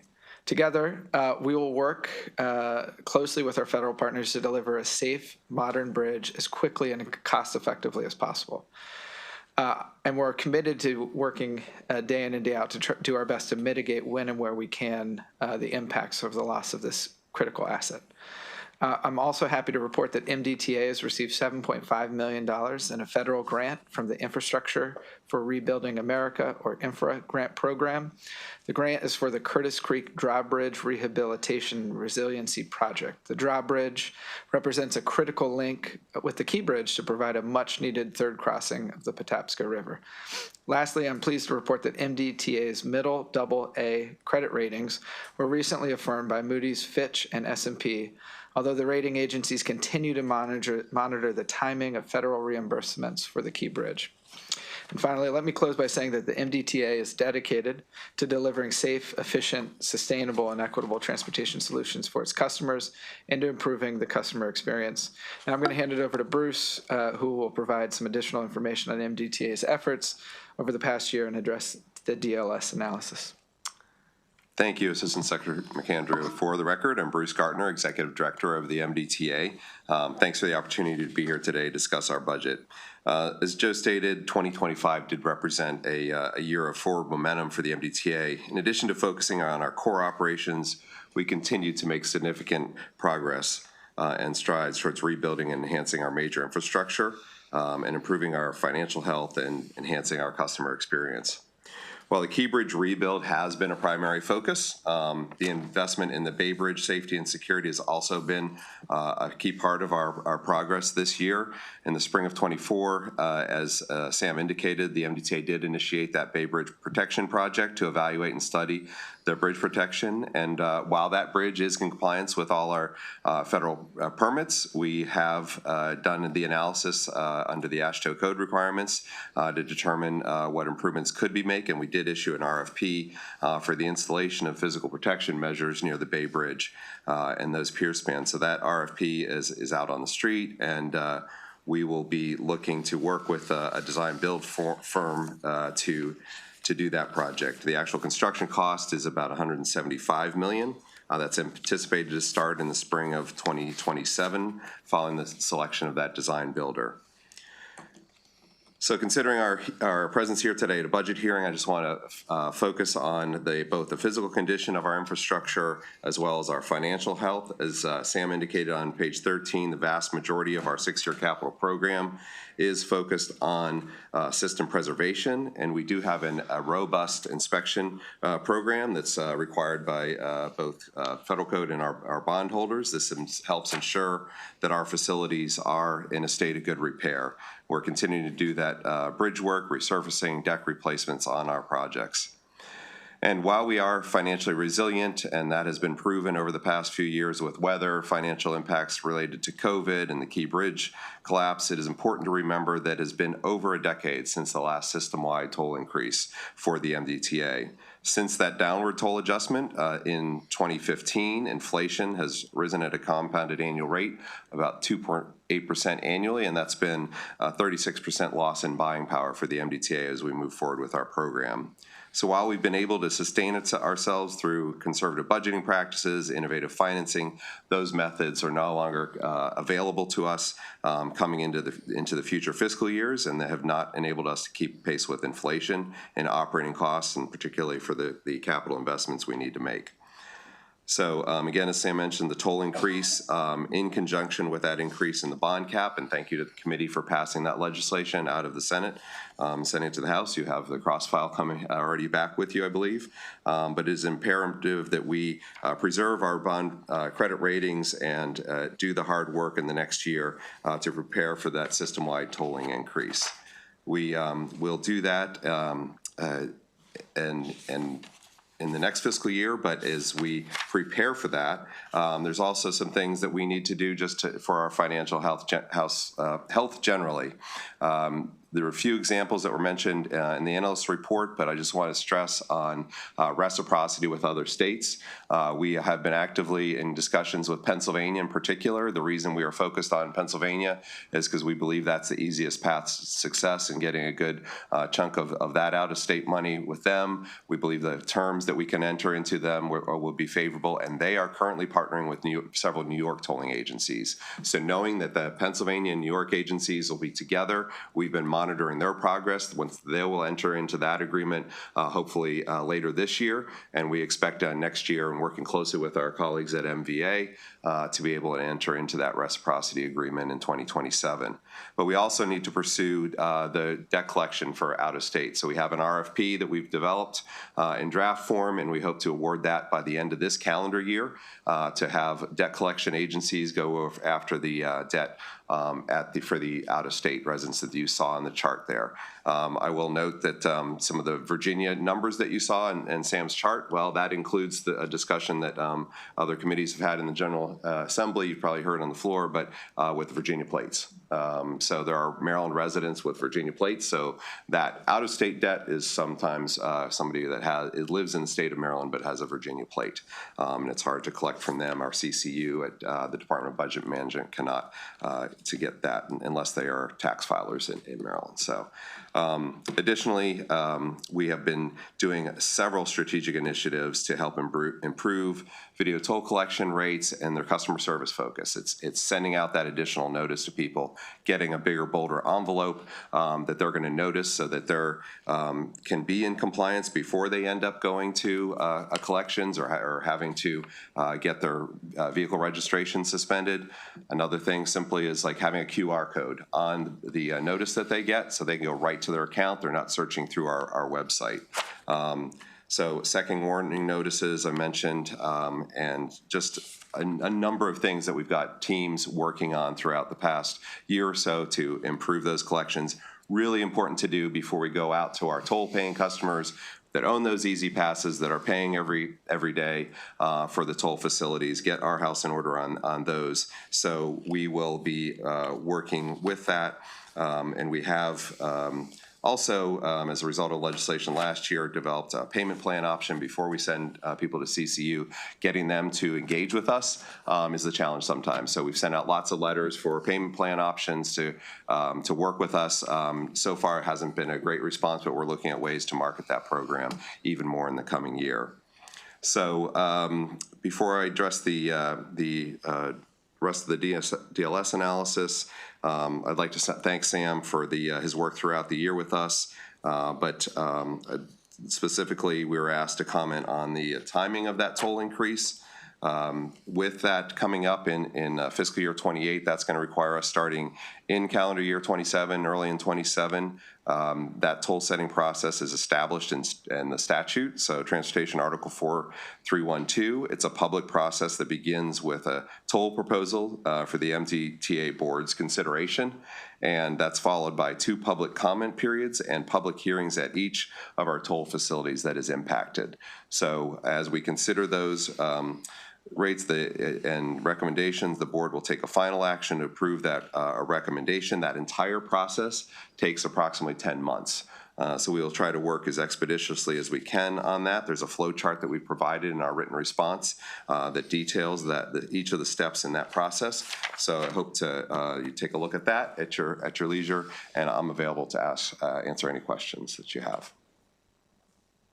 And sir, thank you for your comments at the previous.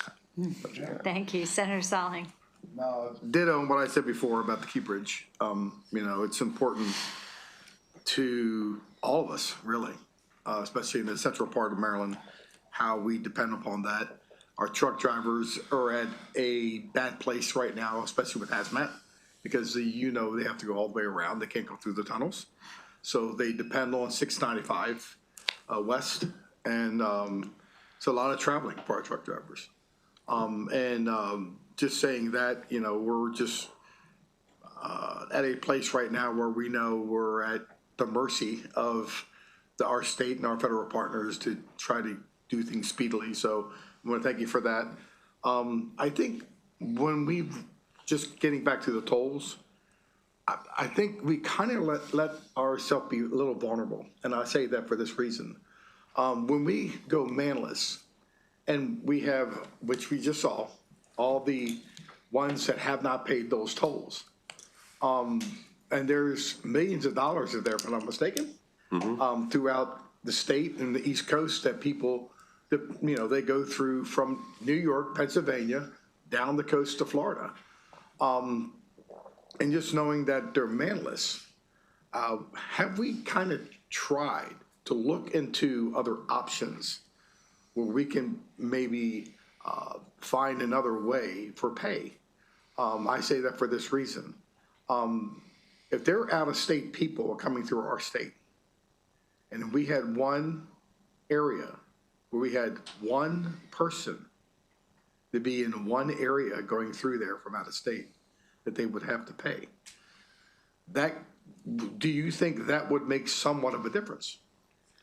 So the conversion to all electronic tolling was done during the pandemic. As the agency went through kind of a long-range process for preparing for the conversion to electronic tolling, it was more of an incremental approach that would have allowed for that education. We did look at our toll facilities. Some of the speeds involved in providing kind of a cash option off to the side are just difficult to implement safely.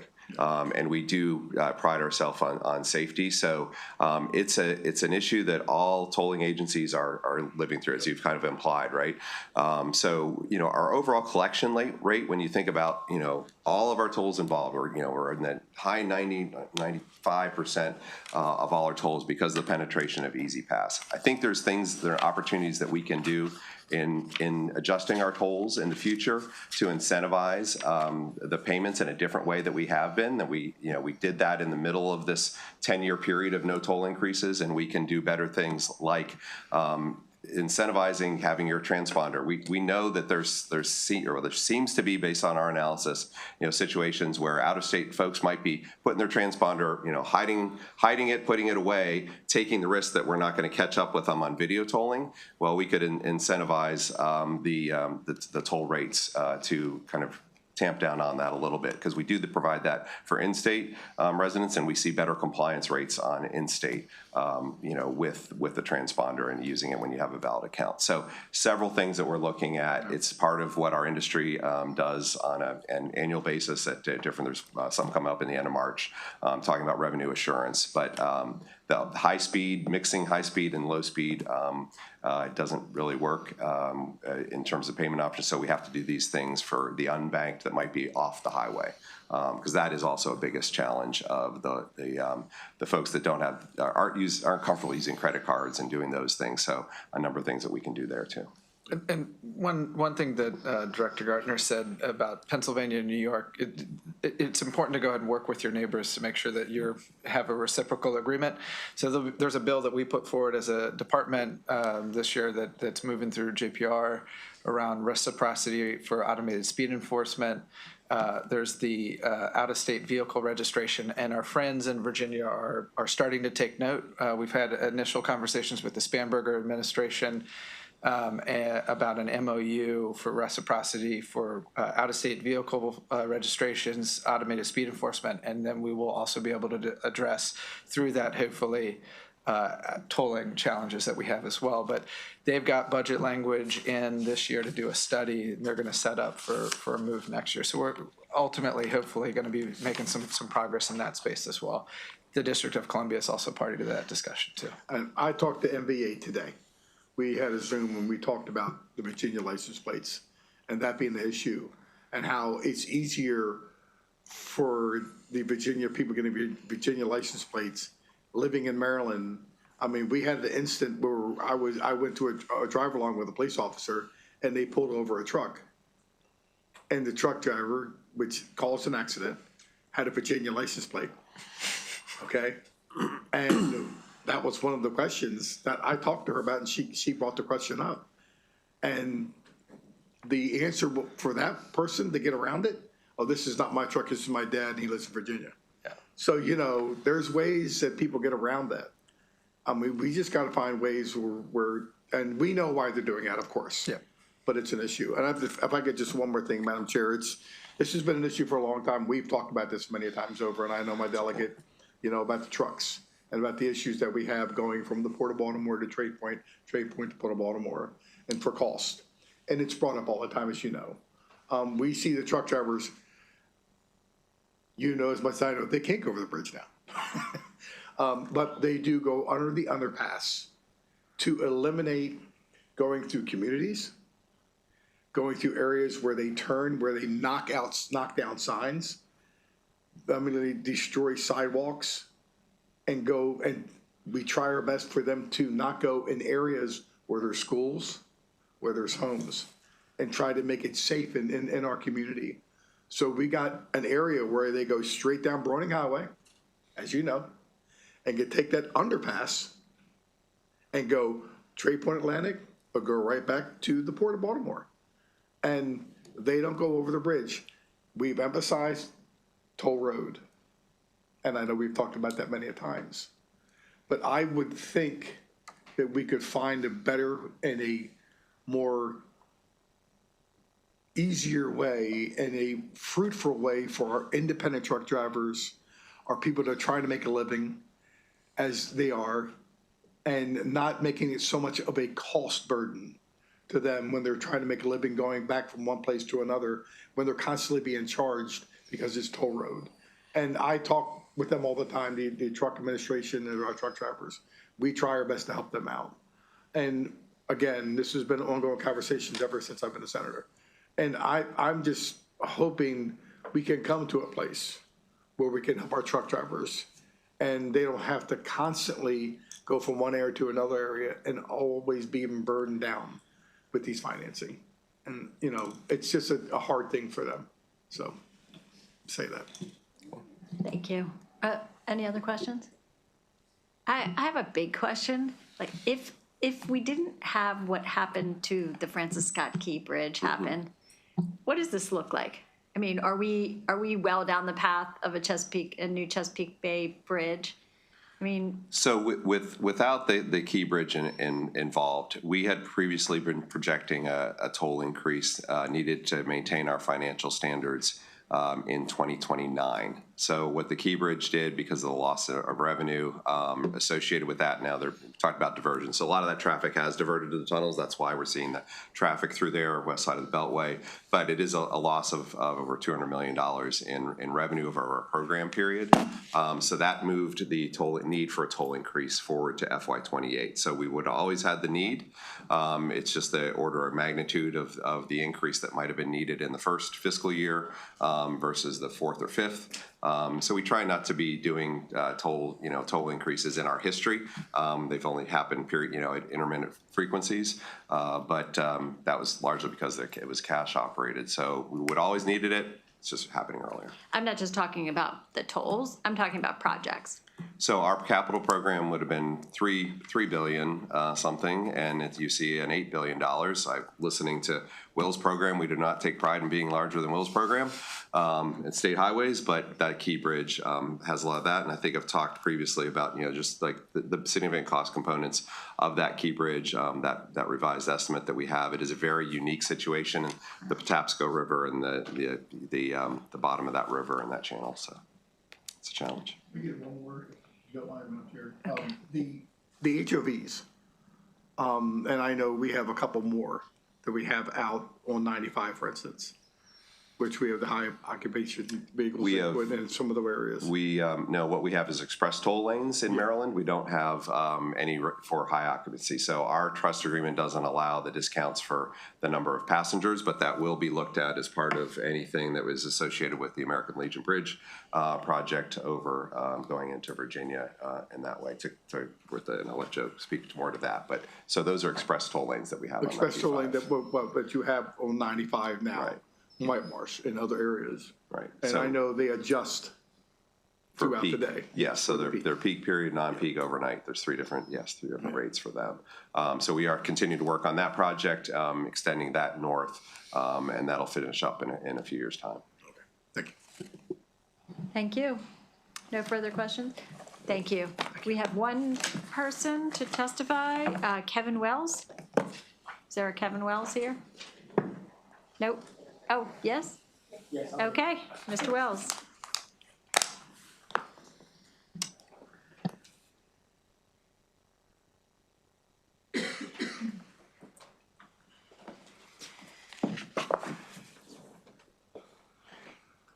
Good afternoon, Chair Hedelman, members of the committee. My name is Kevin Wells. I work for the Maryland Transportation Authority, a facility maintenance tech at the MDTA. I'm a proud member of ASME 1138, which represents employees of Southern Maryland in my work for the MDTA.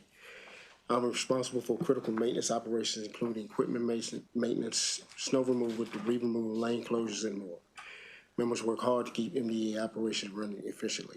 During recent, I'm sorry, can you move it up a little bit? move it up a little, okay. Some of our members easily, during a recent snowstorm in January, our members worked significant overtime to keep intercounty connector cleared and safe. Some of our members easily worked over 100 hours overtime. We are essential employees responding to emergencies and subject to call in 24 hours a day. I take pride in the work that I do for the MDTA when it comes with challenges. I've worked with MDTA for 12 years. One of the biggest challenges is dealing with safety. We currently when we engage and work on the roads and during lane closures, we have motorists driving to our lane closures, creating dangerous conditions for our members. We also have to respond to fatalities, assisting clearing roads in these sensitive situations. While dealing with angry motorists, some of our members remain a top priority for us. Additionally, we face high turnover in our work. Over the years, I've seen several members of our team leave to go and work for the private sector. MDTA workers are essential to support state toll roads and key infrastructures. We need hardworking employees to carry out the work. We must have pay to keep up with inflation, recognize the value of our state. We respectfully ask the committee to support our members by supporting increased pay for state employees. Thank you. Thank you. Any questions? Thank you very much for being here today. Thank you. Thank you. That concludes the hearing for MDTA, and now we will now move on to the Department of Juvenile Services and ask Madeline Miller to go through the analysis. Good afternoon. My name is Madeline Miller, and today I'll be presenting the DLS operating budget analysis of the Department of Juvenile Services. The allowance increases by $1.9 million to $381.8 million. The managing for results section begins on page 4 with the discussion of certain crime prevention activities that the department engages in, such as through credible messenger programs like Thrive Academy. They also provide credible messenger programming through the Enhanced Services Continuum. In fiscal 2025, 157 youths received services through the Thrive Academy, a 45.4% increase compared with fiscal 2024, and 7 youths more than the department's goal for fiscal 25. The department reports it will create data dashboards to show youth outcomes in its community-based programming in calendar 2026. It is also conducting an equity analysis of its service continuum and expects to conclude this analysis in April. The second piece of MFR begins on page 5, where Exhibit 1 shows juvenile arrest trends from the past 5 years. Arrests and referrals from law enforcement are the most common ways that DJS becomes involved with a youth. Total juvenile arrests over the referenced 5 years increased by 20.1%, but are 60.1% higher than the pandemic era low seen in calendar 2021. Complaints can be made to DJS by law enforcement, schools, parents, and members of the community. Exhibit 2 on page 6 shows the number of complaints made to DJS in fiscal 23 through 25, categorized by most serious alleged offense within the complaint. Of the 13,274 complaints in fiscal 25, about 62% are related to alleged misdemeanors. After receiving a complaint, a DJS intake officer must make an intake decision guided by their department's intake decision tool. The intake decision officer may also use the Detention Risk Assessment Instrument, or DRAI, to make an emergency detention until the next court day if requested by law enforcement. That tool is revalidated every 5 years, with the most recent revalidation being done in May of 2025, and that went into effect in February of this year. Exhibit 3 on page 7 shows the total number of complaints received over the past decade and the share of possible decision outcomes. There were 6.4% fewer complaints received in fiscal 25 than the previous year. The share of formal cases, or those that require court intervention, increased by 3.5% between the 2 years, but the number was still 14.9% below the most recent year of pre-pandemic data from fiscal 2019. Year-to-date data in fiscal 26 suggests there could be a decrease in cases closed at intake, but that formal cases and informal cases could both increase. Informal supervision is one of the 3 types of non-residential populations associated with the department, and that population is discussed with the third piece of MFR, the bottom of page 8 and the next page. The other 2 are youth on probation or an aftercare programming following discharge from a residential facility. Looking at Exhibit 4 on page 9, in fiscal 2025, the average daily population for the non-residential caseloads was approximately 1,742 youth. Probation cases accounted for 63.7% of caseloads, aftercare cases for 17.4%, and informal cases for 18.9%. The ADP for the non-residential caseload is estimated to increase by 19.6% between fiscal 25 and 26. The department limits the number of youths committed to its facilities by diverting youth, such as with an alternative to detention program. ATDs include community detention with or without electronic monitoring, evening reporting centers, and shelter care. Exhibit 5 on page 11 shows ADP for each type of ATD program category in fiscal 2025. Electronic monitoring is the most frequently used, accounting for about 60% of the cases. The discussion of the data related to DJS residential populations appears on pages 11 through 16. As shown in Exhibit 6 on page 12, since fiscal 21, the detained average daily population rose to 264 in fiscal 24. That level remained 6% lower than in fiscal 2019, last year, the pre-pandemic data. Between fiscal 24 and 25, ADP was nearly level. And then draft data for the department published from the first 6 months of the year suggests that this population could decrease.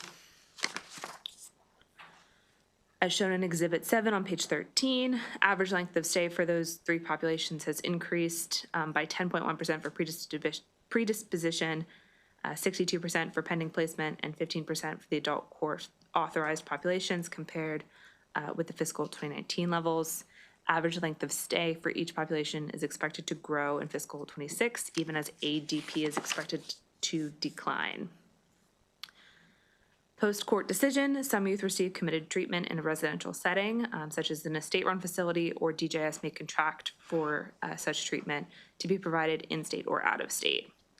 Exhibit 8 on page 15 shows the committed residential average daily population for each of the possible committed placement types between fiscal 2016 and estimated 2026 data. Between fiscal 24 and 25, the committed residential average daily population rose by 1.6%. and is expected to be similar or to decline in fiscal 26. Most of the decline would be from state-operated facilities or from within state-operated facilities.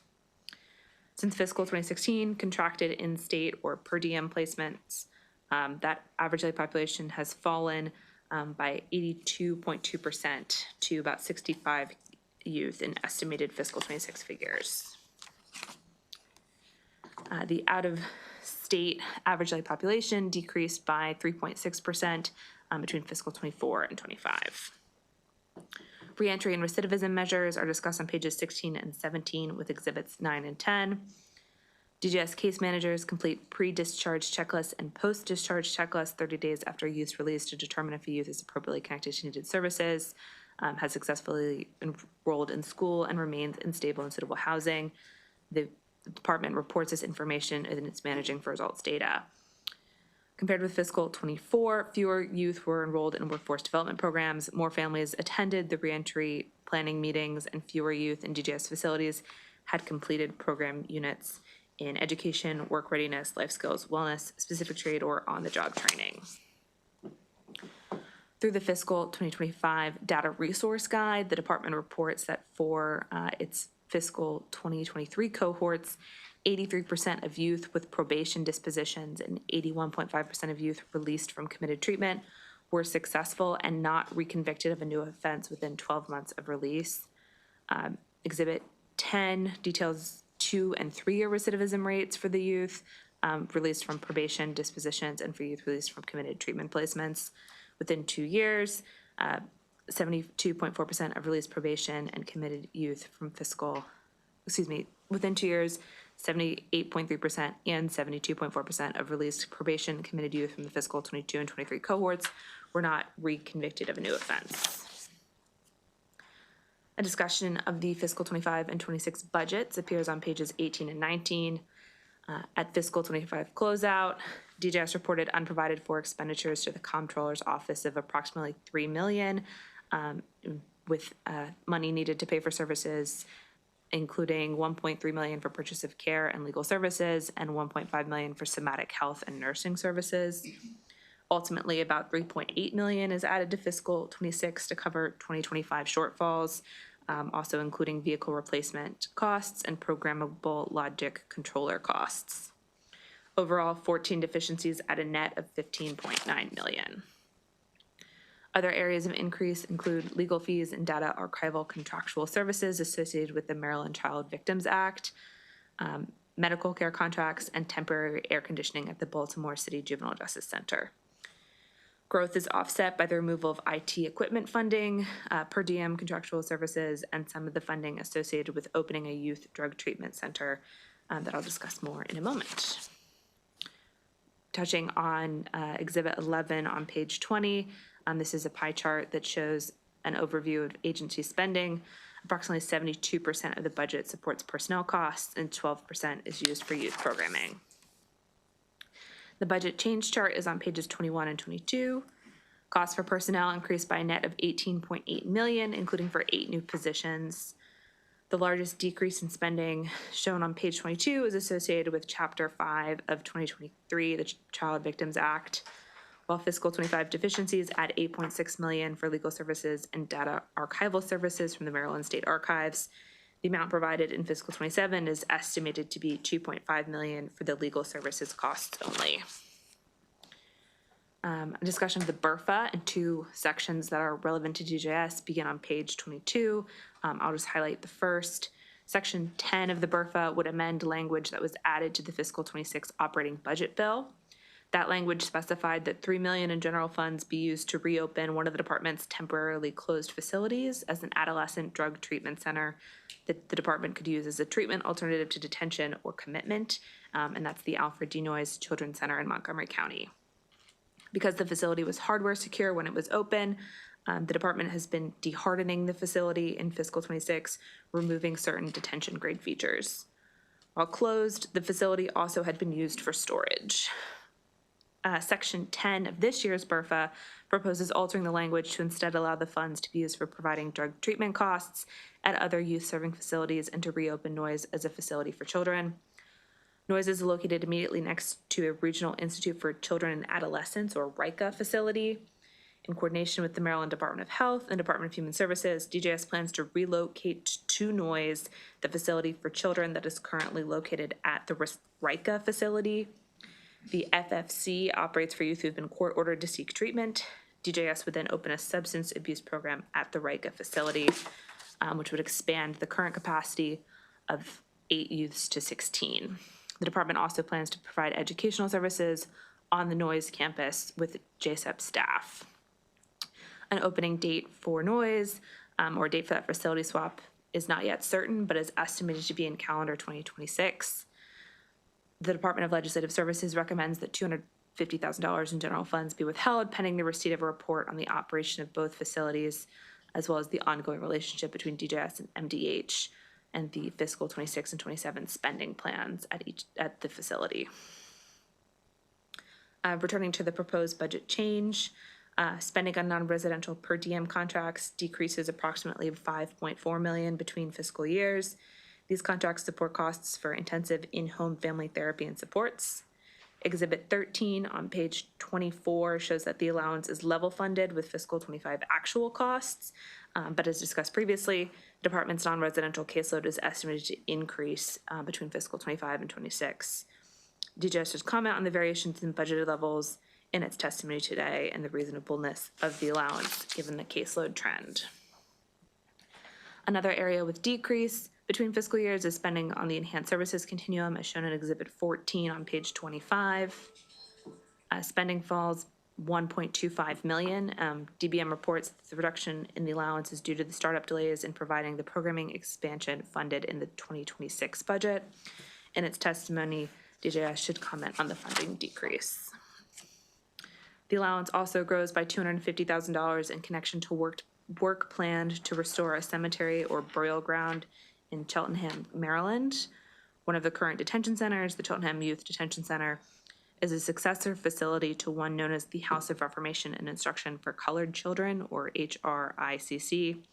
Several detention facilities have been operated at the Cheltenham campus since 1870. In July 2025, the recognition of a burial ground for boys who died at HRICC was publicly announced.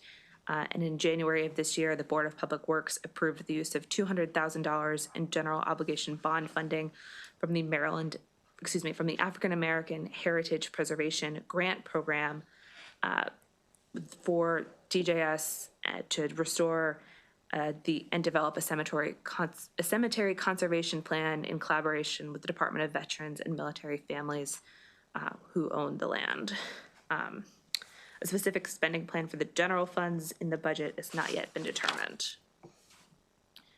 Personnel data is shown on pages 26 through 29. In fiscal 26, 11 positions were abolished due to the voluntary separation program.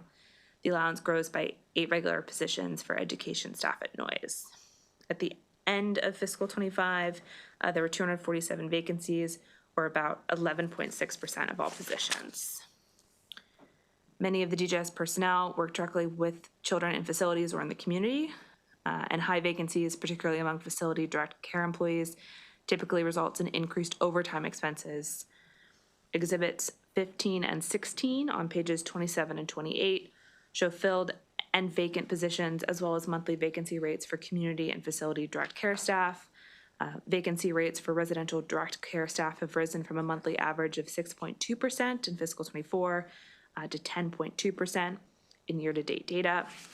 This is in part due to the department realigning vacant positions from its other functions to this position type.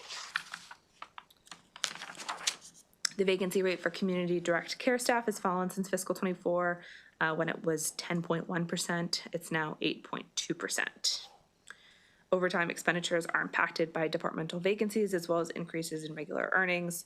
Though vacancy rates are higher, DJS reports lower overtime usage among its facilities staff in fiscal 26. There were approximately 326,000 hours of overtime used in fiscal 25 for facility employees. And in the first 13 pay periods of fiscal 26, there were approximately 137 hours of overtime used. If that rate of usage was annualized, that would be about a 16% decline compared with the previous fiscal year.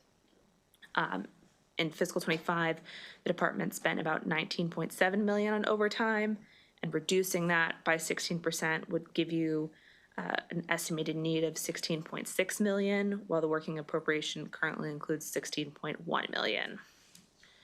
Additional reductions in overtime usage or additional funding may be necessary, as the allowance only includes $13.5 million for overtime.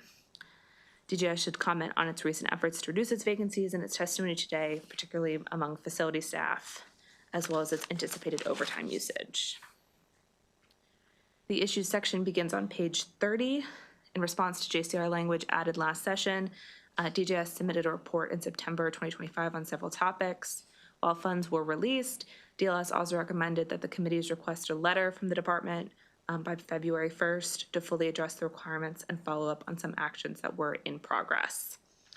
Specifically, DJS was asked to provide an update on whether the department would be making changes to the decision grid for D-Ray, progress update on the evaluation model for some of its providers, and key findings of a review being done of placements to programs and youth outcomes. This letter was submitted and stated that the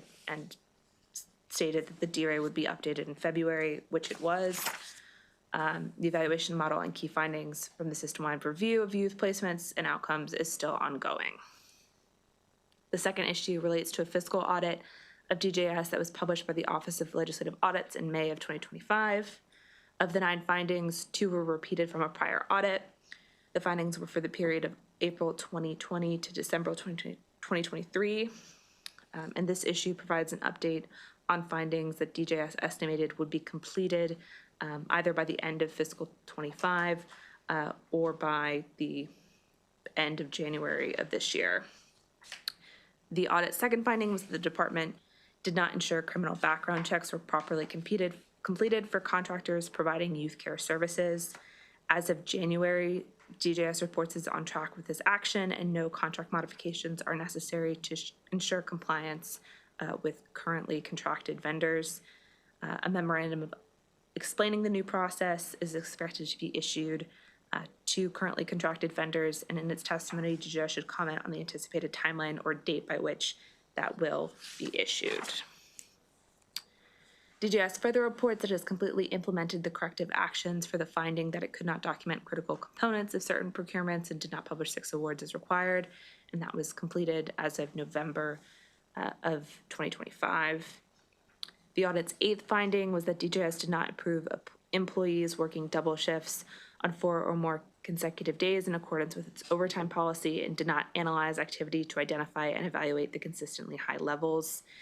DJS also reported that it would review its overtime policy in the corrective action plan, update it and distribute to staff by the end of the calendar year. As of January, that overtime policy is still in development and had not been shared with staff. The audit's ninth finding was repeat and that DJS did not have adequate procedures and controls over its materials and supplies. DJS reports that its inventory management is now assisted by a product called High Tech that automates receipt tracking.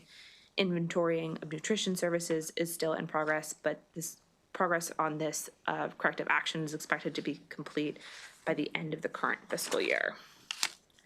The one recommended action, several updates, and appendices can be found on pages 33 through 41, and that concludes my presentation. Happy to take any questions. Are there any questions? Thank you very much. All right, welcome Betsy Fox-Tolentino, Secretary of the Department of Juvenile Services. Thank you, Chair Heldelman. I am Betsy Fox-Tolentino, Secretary at the Department of Juvenile Services, and I'm joined with our Chief Financial Officer, Mike DiBattista, via the Zoom link. And I'd like to thank Madeline Miller for her thoughtful and thorough analysis and for her continued partnership and engagement with the department. First, let me begin by recognizing the staff of the Department of Juvenile Services. Our staff are the backbone of this agency. Every day, they show up for young people during some of the most difficult moments of their lives. They hold youth accountable, they support behavior change, ensure safety, and celebrate progress. The progress we are making across the agency is the direct result of their commitment. Over the past 7 months, the department has focused on building a strong foundation of accountability, transparency, and support for staff, youth, stakeholders, and the public. And in doing so, we have prioritized strengthening system partnerships. I meet regularly with law enforcement, state's attorneys, public defenders, judges, and magistrates. I've conducted court visits in every jurisdiction around the state to hear directly how DJS is performing and improvements that are needed. These conversations have been very candid and very productive. They're helping align expectations around public safety, accountability, and youth outcomes. I remain committed to being responsive and transparent in our decision-making. DJS continues to prioritize community-based programming as the cornerstone of public safety. We are expanding the Thrive initiative to additional providers and counties to better serve youth who are at the highest risk of being a perpetrator or victim of gun violence. Thrive combines intensive case management, credible messenger life coaching, and individualized supports. These services help disrupt cycles of violence and create pathways to success. At the same time, we are strengthening the broader service continuum so youth and families can access the right interventions earlier. Sustainable public safety requires strong community partnerships and meaningful opportunities for our young people. Public safety remains central to our mission. One of my first directives when I started at the department required detention upon police request when a youth violated their electronic monitoring agreement and was arrested for a new offense. In February, DJS updated the decision grid associated with the Detention Risk Assessment Instrument, our DRAI. The upgrade better aligns detention decisions with assessed risk levels. These updates strengthen confidence in our decision-making while still allowing us to consider each youth's individual circumstances. Within our residential programs, we are strengthening operations to improve safety, stability, and treatment effectiveness. Reducing overtime has been a major priority. Through focused management strategies, facility direct overtime has decreased by over 13% year to date. This improves staff wellness, increases consistency for youth, and supports safer facility operations. We are also investing in tools to help our frontline staff work more effectively with youth. All staff at the Western Maryland Children's Center have now been trained in ROCA Rewire cognitive behavioral theory training. This gives staff practical tools they can use immediately to address behavior, support, and change. We will expand this training to all residential facilities, building on our already made investment in training our community-based staff, which will help us get on the pathway to making Maryland the first state in the country where all juvenile justice staff are trained in a version of cognitive behavioral theory. This creates a shared framework for behavior change across our entire system. Data-driven decision-making remains central to our work. In January, DJS launched a public-facing data dashboard to increase transparency and provide real-time information about agency performance and outcomes. In early summer, we will release the revalidated intake decision tool, which will strengthen our decision-making at the front door of our system. We are also improving program outcomes for youth leaving our facilities. The residential treatment program is being redesigned, so completion is based on demonstrated behavior change rather than just time served. We're expanding workforce development partnerships to connect youth to meaningful employment opportunities and strengthening reentry planning to ensure continuity of services when youth return home. We are also expanding training, coaching, and supervision supports to frontline staff to improve consistency, safety, and quality of care. So let me jump into the areas where we were asked to comment. First, we agree with the recommended action to complete a report. However, we would ask you not to withhold any funds. We will get that report submitted to you in a timely manner. We were asked to comment on the variations in budget levels between fiscal 2025 and 2027 and the reasonableness of the fiscal 2027 allowance, given the recent trends in caseload for our community-based programming. We believe that our request and allowance is appropriate and is in combination with estimated timing for, oops, sorry, I'm skipping over a line here. We believe that our allowance is appropriate. The expenditures reflects the fluctuations of population demographics and treatment needs as they change, and we don't ask for any changes. DJS should comment on its recent efforts to reduce its vacancies, particularly among facility staff following a spike in vacancies in fall 2025 and its anticipated overtime usage. Vacancies do remain a challenge, but each position we have is essential to maintaining a safe and secure environment and operation. The recent increase in vacancies was largely attributed to DJS identifying additional PINs and positions and reclassifying them to our residential advisor positions and transferring them to the residential facilities. When I started about 7 months ago, I went to the facilities, I noticed they didn't have the staff they needed. And what we had found out and looked into is saw that over the past 2.5 years, nearly 50 positions were moved out of the facilities while admissions went up. And so we did a deep dive across agency operations and we identified vacancies, we built efficiencies so that we could transfer those positions back to our residential facilities. But we also have to make sure we can get people hired into those vacancies. So just as we use strategies to drive down overtime utilization by having weekly meetings, bi-weekly meetings, having a constant eye on our overtime utilization, we're doing the same now with our vacancies and ensuring that we are looking at it each week and putting in new strategies such as a one-stop hiring shop and other efforts to make sure that we drive that number down as we move it through the year. We are also asked to comment on an anticipated timeline or date by which a memo regarding background checks would be submitted to our vendors. DJS is continuing to update our background check policy, and we intend to have updates and guidance to our contracted vendors prior to June 2026. And I believe those were all the areas we were asked to comment, and I'm happy to answer any questions. Senator Lewis-Young. Thank you, Madam Chair. I have two questions for you. One is you requested that the $250,000 not be withheld and that you would submit the report in a timely manner. Could you define what a timely manner is? Whenever you ask us to be submitted, we'll have it submitted. Okay. Absolutely. My second question is you listed a group of departments that you interact with. And perhaps this is a subset of one of those departments, but do you work with truancy reduction programs in the various counties? We work with truancy reduction programs generally as our collaborative approach within the localities where they exist. However, often those young people sort of are in the truancy program prior to coming to the attention of the Department of Juvenile Services. However, it can be a response when we receive a SINS petition, a child in need of supervision petition. If there is a truancy program in that locality, that's a potential referral. Thank you. Senator Zolling. Thank you, Madam Chair. Thank you for the information.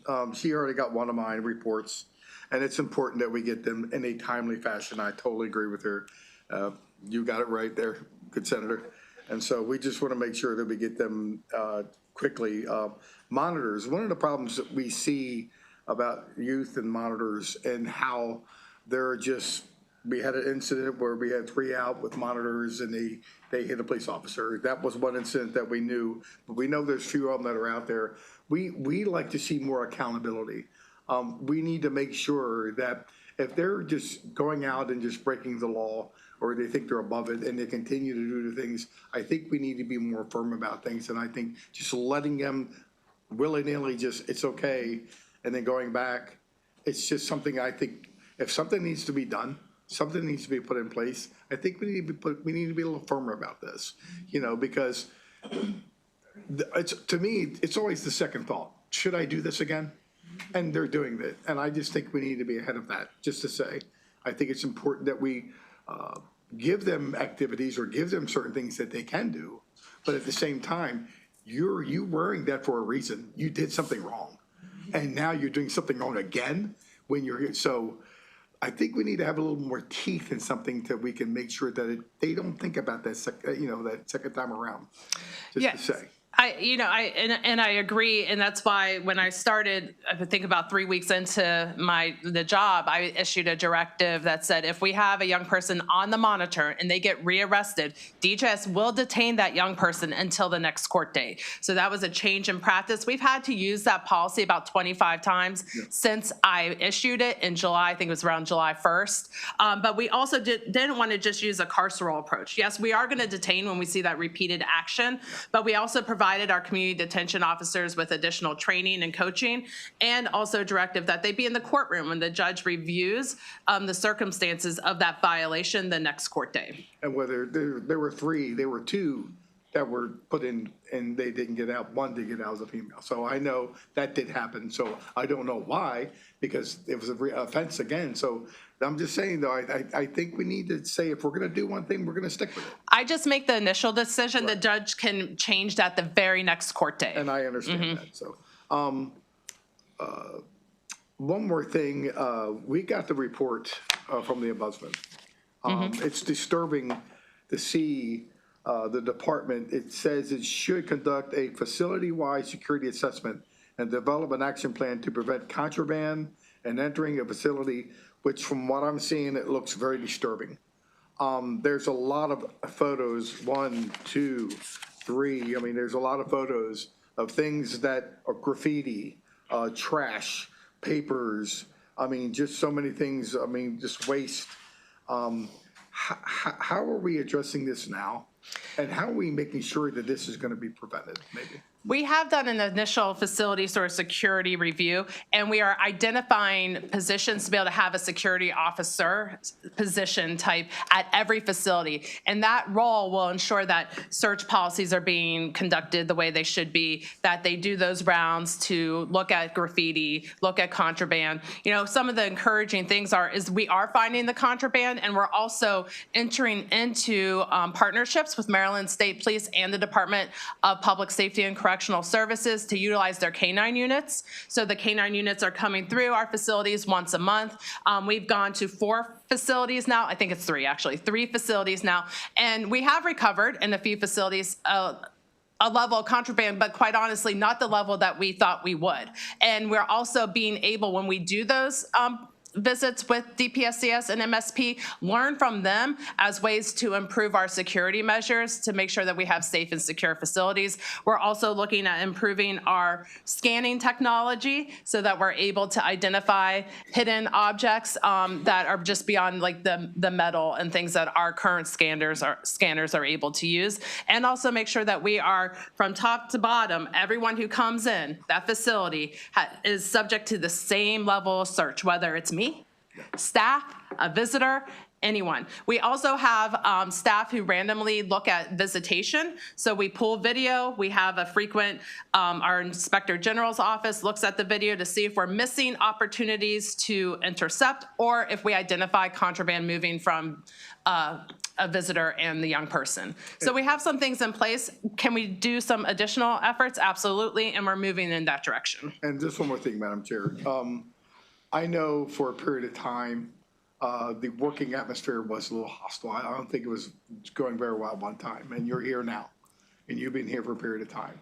I would love to know right now, you, as you're in your position and others are working, how's the working atmosphere right now with the people that are doing their job? And I know at times overtime is like this.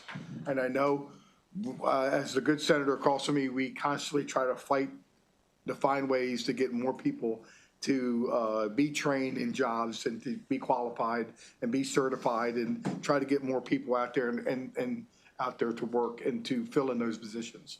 But it's important that if they get that position, that when you go to work, that you like your job, that you're happy with your job. Because, and if you're not happy, you're going to get another job. So just how is that going on right now? Since you've been here for how many months now? 7. There you go. So can you just explain maybe how's it going right now? I believe the culture is improving. Okay. I mean, is it where I want it to be? No, we still have some work to do, but I think we're on the right track moving forward. And part of that is because we were able to identify additional positions into our residential facilities. We have dropped overtime by a considerable amount. And also we are providing training opportunities to our staff to build up the tools in their toolbox so they can feel equipped to be able to do the work and help our young people. I truly believe the people who come to work at the Department of Juvenile Services come there because they want to help kids. Then it's on me to make sure that they have the tools that they need to help kids. Because if they don't have the tools, then you're right. They're not going to feel that they're effective at their job. They may look for somewhere else or, in the worst case scenario, get injured. So we are looking at ensuring that we're putting more tools into that toolbox, adding more programming in for our young people so that they have, things during the day that keep them busy. That always also is another thing that helps our staff. But also working closely, I attend our union meetings when we have our LMCs so that I can hear directly from the union as to where the challenges exist, and there are still some, but we're moving in the right direction. And just one more thing, if I just thought about this, Madam Chair. We've seen in other areas of our corrections, there's been serious problems with assaults. There's been individual to individual and individual with staff. I didn't see anywhere, are we having that problem? Or with training is important, so we want to make sure that that type of training, they're saying we're doing that in our adult facilities. Or do we have that training there? And if we do have that training, is everybody being trained? Every person make sure they're qualified? And is it a safe atmosphere that we're making sure that these things aren't happening to our staff either? We switched to our crisis response training. We switched to a different model about a year ago. We managed to train everybody in the new approach, but that's not enough. Again, we're looking at ways to put staff into every single facility to continue the coaching all the time. We just can't train once and say, you got it, you're good. We need to continue that coaching. We've developed short training sort of dosages that we can bring into muster in the morning. We can provide opportunities for additional learning, and we'll be launching those over the next few weeks. They've been completed. And so again, areas for improvement, we're working on it, but also I was just looking at some data before I came into this meeting, and we've seen over the past 3 months, a huge decline in the number of incidents that are occurring in the facilities. One incident, one staff getting hurt, one assault is one too many, but we are seeing our trend go the way we want it to. We still have work to do, but we are trending the right way. Well, that's good, because that's what we need. Because I know every facility is important to us, but it's more important to you. And we would like to have a safe atmosphere that we're working in, so I appreciate it. Absolutely. Thank you. Senator Lewis-Young? Thank you again, Madam Chair. This conversation gave me another thought and question. Many treatment and therapy programs have benefited from the concept of peer coaching and mentoring. Do you think you might have an opportunity for what I will call graduates to come back as potential either peer coaches, peer mentors, or even employees? I'm absolutely smiling because that is something something I hope to be able to implement into our facilities. One of the things that I noticed was really different when I came back, I was at the department for 13 years, left for 3, came back, was that the population at our residential facilities, they're much older than they were 3 years ago. The average age 3 years ago is probably 15. Today it's closer to 18, which means we have an opportunity to do different types of supports, workforce development programming. And one of the things I'd like to bring in is peer recovery support specialists with the long-term plan of let's get some of our young people trained to be a peer recovery support specialist. They're there for a while. Let's see how if they can contribute to improving the culture, and then also give them the tool and support to be able to use that skill when they go home. Because they don't just go home. Like, we also need to ensure our young people are on a pathway to independence, not just re-entering and connecting with services, but they are actually able to support themselves, which is a different approach than we've had because our needs with our young people have changed. Thank you. Thank you. One question. Well, first of all, congratulations today. Very, very big. I know you worked really hard on that bill, so. Thank you. We're getting there. 2 is I want to talk a little bit about audit findings. And they were issued before you were there, I understand. But one of the issues that has been of concern is criminal background checks. And there are lots of different community supports and professionals that require criminal background checks. Some are okayed by one agency and or not okayed and may be flagged, may not be flagged by another agency. So while they may not be able to continue in the program that they had participated in under MDH, for example, they might still be allowed under you. I'm asking what kind of coordination and collaboration is there among different agencies to make sure if somebody loses the ability because of a failure in their criminal background check to work with children, for example, that they are not slipping through the cracks when they come to you. And this is really community providers.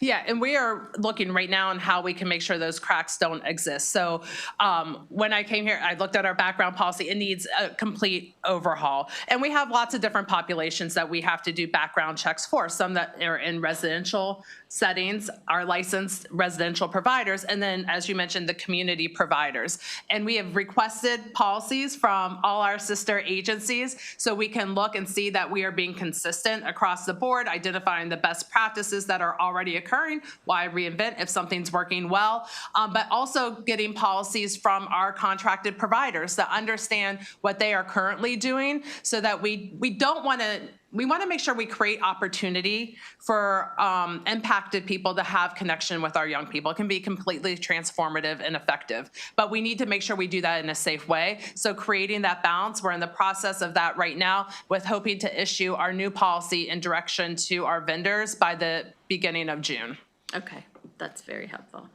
And how can are you working your way through the findings of the audit? Yes. And making progress on that? We're making a lot of progress on the overtime utilization. We've already put in several strategies. We're at a point of trying to test to make sure our strategies are being utilized the way we think they're being utilized, with hopefully being able to drive down overtime even more. I'll have some testing on our procurement changes as well as IT changes. The final area I want to talk about is your MITDP and CGIMS, and where are we?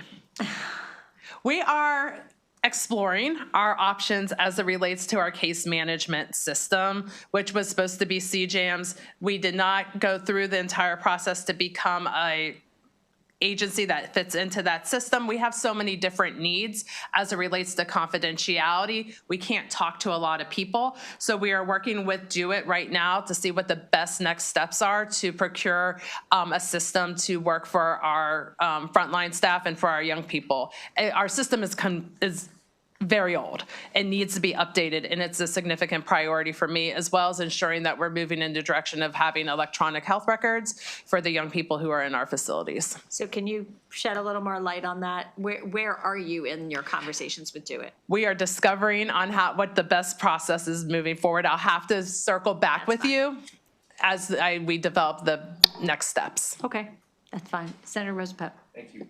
Got a couple of questions.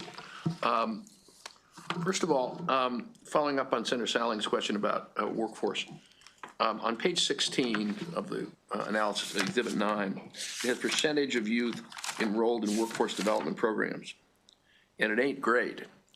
And particularly now that you're telling me that your kids are older, that's even less great. So what's the real deal? The real deal is we have to get better, and we have to build a new program to assist with our young people. We have a new superintendent of our juvenile services education program who just started shortly after I did. And workforce development, building those career technology programs is incredibly important to him as well as me. We're actually doing a joint site visit to see how we can bring a VR training system to build auto mechanic skills into our facilities, and then how we can then transition to actual workforce development when the young people leave. We're looking at the peer recovery support. We're looking at a few other options, but we've also seen quite an increase in our young people who are achieving their high school diploma, whether it's through their general education or through the GED. Gotcha. I'm for that. I'm not against people getting high school diplomas. I got a high school diploma, but it ain't a job. Absolutely. And so I would really encourage you to push on the job side. Also, the Maryland Labor Department has just released 2 RFPs. Are you aware of, related to apprenticeships? Yes. And one of them prioritizes apprenticeships starting with 16 and 17-year-olds, which gives a greater amount per apprentice than for older apprentices. So it's perfect for your world. So I'd encourage you to take a look at that. Thank you. Thank you. Then on the next exhibit, which talks about recidivism rates, the recidivism rate is greater among those with treatment than those just on probation, if I'm reading it correctly. Yes. Right. And I presume that's because those committed to treatment are the tougher cases. Often they are. I mean, I'm sure that's the explanation. I mean, well, if that isn't the reason, it's something in the treatment that encourages them to commit another crime. I mean, there has to be some explanation for why those who have been treated have a higher recidivism rate than those who've just been on probation. And again, those are our sort of riskiest population. That's what but we do need to reinvent our treatment program, which we are in the process of doing. Our current treatment program is based on just how many hours the dosage the young person gets. They get the dosage, then the department's asking for release from the program. Oh. That's not enough. We need to see dosage plus demonstrated ready for prime behavior time. change. Yeah. Right. So we need to that's a big deal. Yes, so we're in the process now, hopefully in the next several months, be releasing our new approach to treatment, as well as adding in the whole cognitive behavioral therapy for every single staff person in the facility. So every contact with a child is an opportunity to teach, practice, and apply a skill. Gotcha. Both of these rates in my head are very high. And frankly, I learned a lot in Senator McCrae's book, and a lot of the apprenticeship stuff I knew, a lot of the juvenile services stuff I didn't know. But it strikes me that, well, here's the question. Are there patterns, predictable patterns to those who are likely to commit crimes the next time? And a lot of the research is evolving around that and sort of developing sort of the predictive analytics that you can say, oh, if we get this much done, if we do these types of interventions, we should be driving down the likelihood of recidivism or the likelihood of reoffending.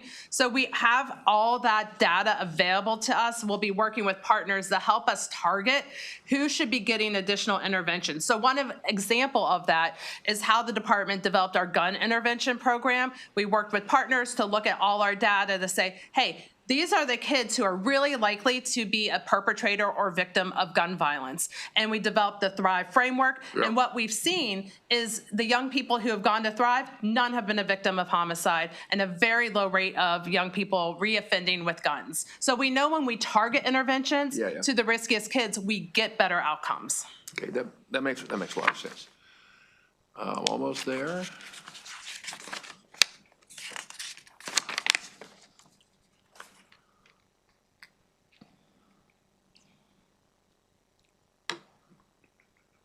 Oh, strategic plan.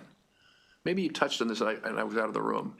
So the strategic plan that was there is not there anymore. I don't think that's entirely accurate. So Okay. there was a strategic plan completed by my predecessor. Right. We are reviewing it, Okay. making some updates. Okay. You know, not all of that is lost, and we don't have to go through the full-on sort of. I got it. So you're updating Yeah, it. we're updating. No, that makes sense. And we are continuing to move some of those things forward. That makes sense. Okay.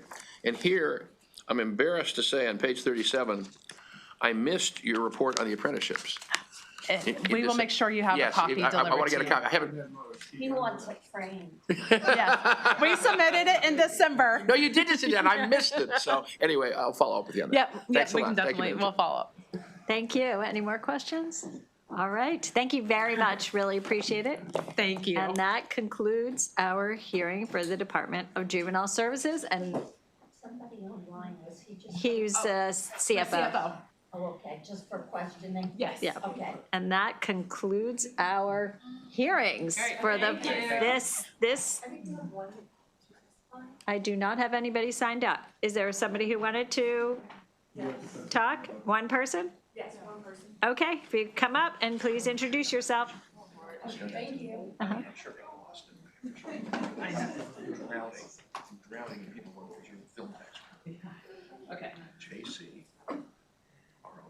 Hello, my name is Lakeisha Wright L. ROSA. Welcome. Yep. Good afternoon, Chair and member of this committee. My name is Lakeisha Wright L. I have worked for the Maryland Department of Juvenile Service for 21 years, and I'm currently serve as the Secretary Treasurer for Local 3167.